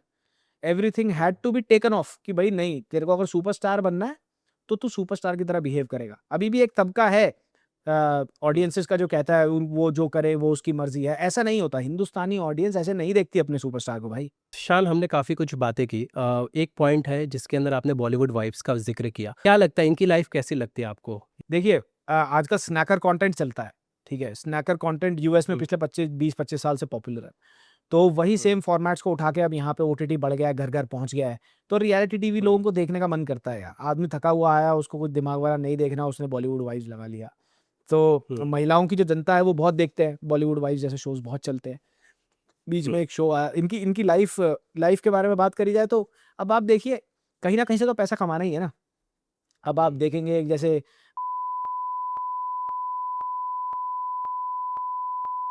तो वो ऐसे लाइफ़स्टाइल मेंटेन करना है, सब कुछ करना है, बेटी को लॉन्च करना है, you have to pay bills. तो ठीक है, if they are doing it, Karan Johar उनका दोस्त, वो दोस्त-दोस्त की तो प्रोडक्शन है सारी, धर्मेटिक का ही तो है वो। वो एक साथ ये बैठते हैं, तभी तो मैं कह रहा हूँ ये नेक्सस है। अब आप सोचिए कि आप हाई टी पे जा रहे हैं अपने दोस्त के साथ, अब वो इतना बड़ा प्रोड्यूसर है, अब आप ये कह रहे हैं कि चल यार एक शो ही बना लेते हैं बैठे-बैठे। So this is the access to opportunity what I call, कि तेरा जो एक्सेस टू अपॉर्च्युनिटी है वो ही इतना आसान है कि वो अपॉर्च्युनिटी तो ग्रैब कर ही लेगा। एक आउटसाइडर के लिए एक ऐसे शो में आना, एक ऐसे शो का पार्ट बनना तो नामुमकिन ही है ना, क्योंकि मैं कहाँ जानता हूँ उनको, मैं उनको जानता नहीं, मैं उनके साथ बैठता नहीं। ऐसे ही फ़िल्में भी बनती हैं, ऐसे ही रोल भी दिए जाते हैं। अब टाइगर श्रॉफ के पास क्या मेरिट है? 30-30 40 बड़े मियाँ छोटे मियाँ में 30 से 40 करोड़ रुपया फीस लिया भाई साहब। क्या मेरिट है उनके पास फीस लेने की? कोई भी नहीं। गणपत 1.5 करोड़ में बनी पिक्चर 13 करोड़ में मर गई थी बॉक्स ऑफिस में, 13 करोड़ में। अब आप सोच लो, प्रोड्यूसर 90 फिर भी करोड़। पैसा लगा रहे हैं इनके ऊपर, फिर भी प्रोड्यूसर्स पैसे लगा प्रोड्यूसर पैसा लगाने, ये तो मैं कह रहा हूँ, ये इनके रिलेशनशिप्स हैं। हुँ। मैं ये अगर आप पीछे जाएँगे 70s, 80s, 90s को ट्रैक बैक करेंगे, जहाँ पे कोई हर चीज़ बहुत ही प्रोफेशनल नहीं होती थी, वर्ड ऑफ माउथ पे काम हो जाता था, ठीक है? अब जैसे भैया सुभाष घई पे बहुत बड़ा एहसान है, सुभाष घई ने जैकी दादा पे बहुत बड़ा एहसान है। मैं रोड पे खड़ा हुआ था, आपने मुझे रोल दे दिया, आपने मेरी किस्मत बना दी। अब कल को आप जो बोलोगे मैं वो फ़िल्म में काम करूँगा। अब सुभाष घई किसी बेवकूफ़ को लॉन्च कर रहा है, लेकिन चाहिए सुभाष घई को साथ में जैकी श्रॉफ सपोर्टिंग एक्टर में, तो वो करेगा। जानवी और जानवी ने अनन्या के बारे में क्या? जानवी कपूर मुझे शुरू में बहुत प्रॉमिसिंग लगी थी, लेकिन आज तक उन्होंने सिर्फ एक ही हिट दिया है, पता है आपको? अनन्या पांडे यार Ananya, I still find Ananya not that bad. Acting में शी कैन इम्प्रोवाइज, बट इन सब की ना एक ही प्रॉब्लम है यार, पता है क्या है? ये लोग बाकी लोग जैसे हैं ही नहीं। ये जिन ऑडियंसेस से टिकटें बिकवाना चाहते, खरीदवाना चाहते हैं ना, ये उनके जैसे हैं ही नहीं। इनकी सबसे बड़ी कैसे प्रॉब्लम सर? ये है कि इनको हिंदी नहीं आती। सबसे बड़ी चीज़ एक ही है। अब आप 80s और 90s के हीरोज़ का ना इंटरव्यू उठा के देखना, सलमान, संजय, ये सारे नेपो किड्स हैं बाय द वे। और जब ये राइट। लॉन्च हुए थे, इनके इंटरव्यूज़ देखना आप। ऑर्गेनिक है, वो हिंदी में बात कर रहा है। इंग्लिश में भी है, ऐसे नहीं है इंग्लिश में इंटरव्यूज़ नहीं है। हिंदी में बात कर रहा है, हिंदी अगर जो बोल रहा है तो उसको लग तो रहा है कि डायलेक्ट है, मेरे जैसा ही बंदा है। हिंदी तो मेरे सलमान भाई इंग्लिश में बोलते हैं, लेकिन हिंदी तो है ना उनकी। संजय दत्त देख लो, करेक्ट। आज भी गाली बक देता है कहीं भी आए किसी को भी। कितनी सारी वो चीज़ें। तो ये हिंदी में बात करना, लोगों से कनेक्ट करना इज़ अ ह्यूज डील। बहुत सारे लोग ऐसे हैं कि नहीं, मराठे बम्बई में हिंदी ऐसी बोली जाती है, बम्बई में, अरे बम्बई में हिंदी, बम्बई के लिए फिल्में बना रहा है क्या तू? तू पूरे देश के लिए फिल्में बना रहा है मेरे भाई। और अगर तुम्हारे को एक सुपरस्टार बनना है, जैसे जानवी अनन्या ये बनना चाहती हैं, तो क्या तुम प्रियंका चोपड़ा जैसे बात कर सकते हो हिंदी इंग्लिश में अच्छी तरह? क्या तुम ऐश्वर्या जैसे हिंदी इंग्लिश में बात कर सकते हो? स्क्रिप्ट नहीं, आती सही है, है क्योंकि आता है, टीवी चलती है, चलता है, दिन निकलती है, निकलती, ये इसी में कंफ्यूज है। सलमान ने भी अपने भतीजे के साथ एक हाँ। पॉडकास्ट किया था, तो वहाँ पे हाँ। ये चीज़ कही थी, हिंदी वाली, वो याद होगी मुझे। यस, हाँ, यस, हाँ, डेफिनेटली। हाँ। वो ये अब आप इंटरेस्टिंग। खुद बताओ ना, अब आप पॉडकास्ट हम्म। कर रहे हो, ठीक है? और आप पॉडकास्ट बहुत करते हो, लेकिन आप अपने गेस्ट के बारे में कोई रिसर्च नहीं कर रहे, ठीक है? तो फिर क्या ही बोलेगा बंदा? मतलब अब मैं हिंदी फिल्म आर्टिस्ट हूँ, हिंदी फिल्म आर्टिस्ट। करेक्ट। मैं मराठी हिंदी फिल्म आर्टिस्ट या यूपी हिंदी फिल्म आर्टिस्ट या फिर दिल्ली हिंदी फिल्म आर्टिस्ट नहीं हूँ भाई। कि मेरे को दिल्ली जैसी हिंदी आनी चाहिए, तेरे को हिंदी आनी चाहिए वैसी जैसे 80% ऑफ इंडिया हिंदी समझे और बोली जाती है जैसे हिंदी। और लोगों को अपने इंटरव्यूज में भाई आप देखो ये इंग्लिश में ही बात कर रहे हैं, आधा टाइम ये बाहर रहते हैं देशों से, चलो वो भी ठीक है, पर तुम्हारे घर में जो ब्रेड बटर आ रही है, तुम्हारी पुश्ते बनी है हिंदी फिल्म इंडस्ट्री से, तो वो हिंदी बोलनी तुम्हें सही आनी तो मेरे हिसाब से स्टेप 1 है, it's not the ultimate step. तो ये बादशाह का आपने देखा कि उसमें क्या समझ रख रहे हैं, जो चीज़ें चल रही है उनके अराउंड कंट्रोवर्सी? यार मुझे लगता है देखो कंट्रोवर्सी हम्म। चलती ही रहती है, हम्म। ठीक है, आज नहीं तो कल कोई कुछ भी बोल देगा, बवाल मचाने के लिए चाहिए ही चाहिए किसी को, जनता को चाहिए वो बवाल बवाल, वो साइकिल, मेरे को लगता है अभी एक साइकिल बन गई है कि हम्म।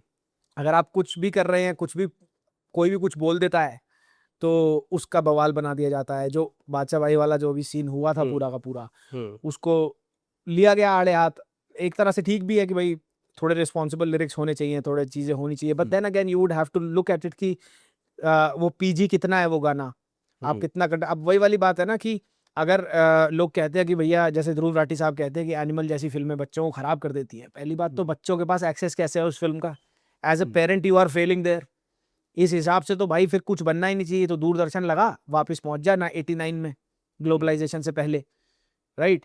तो ये वही वाली चीज है कि अगर अगर आप कंसर्न है कि बच्चों को क्या होगा, तो बच्चों के पास इंटरनेट कैसे है, उस चीज का एक्सेस कैसे है, that should be a bigger problem, इस पे पहले जो ध्यान देना हिंदुस्तान में कोई एड्रेस करता ही नहीं है। वो हम्म। अब घर वाले अपने बच्चों को पेरेंटल लॉक, कितने लोग बच्चों को पेरेंटल लॉक लगा के रखते हैं भाई, कितने लोग, गाड़ी में बैठा फोन दे दिया, 1-1.5 घंटे का रास्ता, बच्चा कुछ भी एक्सेस कर रहा है, कुछ भी देख ले रहा है, तो वो तो एज अ पेरेंट तू फेल हुआ ना। वो बादशाह के लिरिक्स गलत होगा उसमें क्या, वो तो उसने एक सर्टेन ऑडियंस के लिए बनाया जो देखेगी उसको, same applies for everything, film entertainment overall. तो अगर शान से पूछूं तो शान का मेन जो है पैसे कमाने का जरिया, अगर जानना चाहे ऑडियंस, अगर समझना चाहे तो क्या है बेसिकली? आप यूट्यूब मोनेटाइजेशन पे वर्क करते हैं, उस पर डिपेंडेंट रहते हैं, सारी चीज़ें रहती है? यार हाँ, अभी तो मैं फुल टाइम यूट्यूब ही कर रहा हूँ, हम्म। फुल टाइम यूट्यूब कर रहा हूँ, लेकिन मैंने मल्टीपल बिजनेसेस में इन्वेस्ट भी कर रखा है, लेकिन हाँ बेसिकली जो मेरा रेवेन्यू आता है वो it comes from YouTube.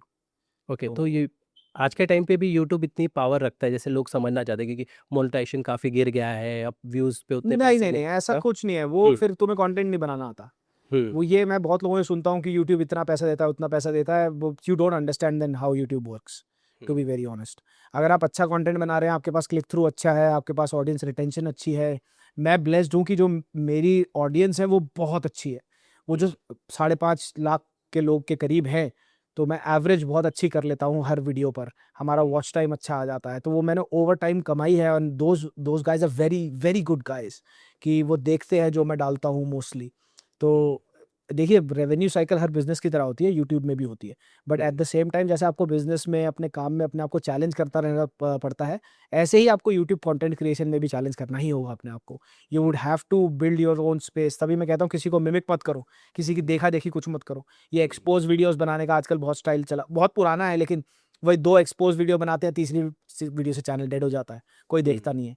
So people will want to listen to you for what you are, आपका ओपिनियन क्या है, आप क्या बोलना चाहते हो, आपका क्या रिव्यू है इस फिल्म का या किसी भी बात का जो चल रही है इंटरनेट पे। सो मोनेटाइजेशन आएगी, अब अगर आप मोनेटाइजेशन से ही अपना यूट्यूब कुछ शुरू करना चाहते हैं तो गलत है। आपको मैं बताता हूँ, मैंने 1.5 साल तक, जब मैंने अपना इंडिपेंडेंट यूट्यूब शुरू किया था कनाडा के, मैं नौकरी कर रहा था, 2-2.5 साल के बाद मैंने नौकरी छोड़ी है ओके। कनाडा में, और तब मैं शुरुआत में कर रहा था, ऑल्दो हमारे 1 लाख सब्सक्राइबर 8 महीने में हो गए थे, ओके। मेरे को आज भी याद है। मोनेटाइजेशन 1.5-2 लाख रुपया मेरा अकाउंट में पड़ा रहा गूगल सेंस में 6-8 महीने का, मेरे को पता ही नहीं था कि मोनेटाइजेशन ऐसे वर्क करती है। उसके बाद ओवर टाइम पिछले 2-2.5 साल में हमने स्ट्रक्चर किया हर चीज़ को कि कैसे एक वीडियो जानी चाहिए, क्या वॉच टाइम रहेगा, लॉन्गर फॉर्मेट अगर वीडियो आप बनाएंगे तो उसको कैसे सब्सटैंशिएट करना है, अच्छे एडिट होने चाहिए, the information you are putting out कितनी शेयरेबल है, कितना एंगेज करेंगे लोग। तो आपको अगर एक अच्छा एक साउंड यूट्यूबर बनना है तो आपको खाली कंटेंट शूट करके ये नहीं सोच लेना कि यूट्यूब पैसा कम देता है, 4 वीडियो डालने के बाद ये सोच लिया यूट्यूब पैसा कम दे रहा है, ऐसे नहीं होता है। आपको अपना आरपीएम सीपीएम बनाना पड़ता है, आपको क्लिक थ्रू आपको देखना पड़ता है कि क्या है क्या नहीं है। तो इट जस्ट डिपेंड्स यार, मेरे को तो यही लगता है, क्योंकि मैं इस बारे में भी लकी रहा हूँ कि जैसे आशीष चंचलानी है, is a very good friend of mine, तो ये सारे लोग गाइड करते रहे हैं मेरे को, बताते रहे कि ऐसा ऐसा चलता है, but at the end of the day यार आपको खुद ही अपना करना पड़ेगा, ठीक है, आपको खुद ही चलना पड़ेगा, आपको सोचना पड़ेगा कि आपको क्या बना के डालना है कि लोग लंबा देखें, ज़्यादा देखें, और ज़्यादा डिमांड में क्या चीज़ है। अब अगर आप अपने आप को एक सिनेफाइल बोलते हैं और आपने एक वीडियो डाल दी जस्ट बिकॉज सिनेफाइल और उस वीडियो पे आए 20,000 व्यूज, तो आप यूट्यूब को ब्लेम नहीं कर सकते ना करेक्ट। कि एल्गो ने इसको पुश नहीं किया, मैं तो अच्छा कंटेंट बना रहा हूँ। अपने आप को ही बोल देना कि मैं अच्छा कंटेंट बना रहा हूँ, you should not be the जज of it, let people be the जज ऑफ इट। अगर आपको कुछ अच्छा लगता है आपने बना के डाला, now let's see how it is received. And being a content creator you need to consistently be evolving in the craft कि यार ये नहीं चला तो let's not do this, let's do something else, या फिर ये क्यों नहीं चला, let's put something else in it. हम 1.5 साल पहले तक 10-12 मिनट की वीडियो बनाते थे, अब मैं एक एवरेज वीडियो 18 मिनट की बनाता हूँ। ओके। तो वो 18 मिनट खाली बेकार की ब्लैबरिंग नहीं है, वो 18 मिनट में we are looking at research papers, we are looking at कि हम क्या क्या करके अपने आर्ग्यूमेंट को, अपनी वीडियो को सपोर्ट कर सकते हैं, सब्सटैंशिएट कर सकते हैं। अगर वो रोस्ट है तो उसको, उसकी लिखाई और अच्छी कैसे हो और बेहतर जोक्स कैसे लिखे जाए, तो वो आपको डिपेंड करता है। एंड मेरे को लगता है कि मोनेटाइजेशन मेरे लिए कभी भी ये था ही नहीं game. Monetisation came into effect very later on कि हाँ, जब मुझे लगा कि यार मुझे नौकरी छोड़ के फुल टाइम यूट्यूब पे ध्यान देना चाहिए, देन इज व्हेन कि मेरे को लगा कि हाँ अब मोनेटाइजेशन आ गई है गेम में, बिकॉज मेरा घर इससे चलेगा। तो let's see where that goes. Okay. Shaan भाई, मैंने आपका चैनल देखा, बहुत अमेजिंग है, मेरे फीड में आते रहते हैं बहुत सारे आपके Thank you, videos, thank you, क्योंकि मैं देखता हूँ। आपके थंबनेल बहुत अमेजिंग लगते हैं पर्सनली मुझे, thank you, जिस तरह से हाँ आपकी टीम या आप जो भी बनाते हैं, बहुत अमेजिंग हाँ जी, थंबनेल होते हैं आप लोगों पे। thank you। थंबनेल का भी बड़ा ही रोल होता है आई गेस। अच्छा, एक हाँ चीज़ है हाँ ना हाँ शान भाई, एक चीज़ है ना, जैसे कि आपने आशीष चंचलानी और सभी का नाम लिया। आजकल एक्टर्स की ना एक कंप्लेन है कि इंस्टाग्राम जो इन्फ्लुएंसर्स हैं, इनको बहुत ईजिली काम मिलते हैं।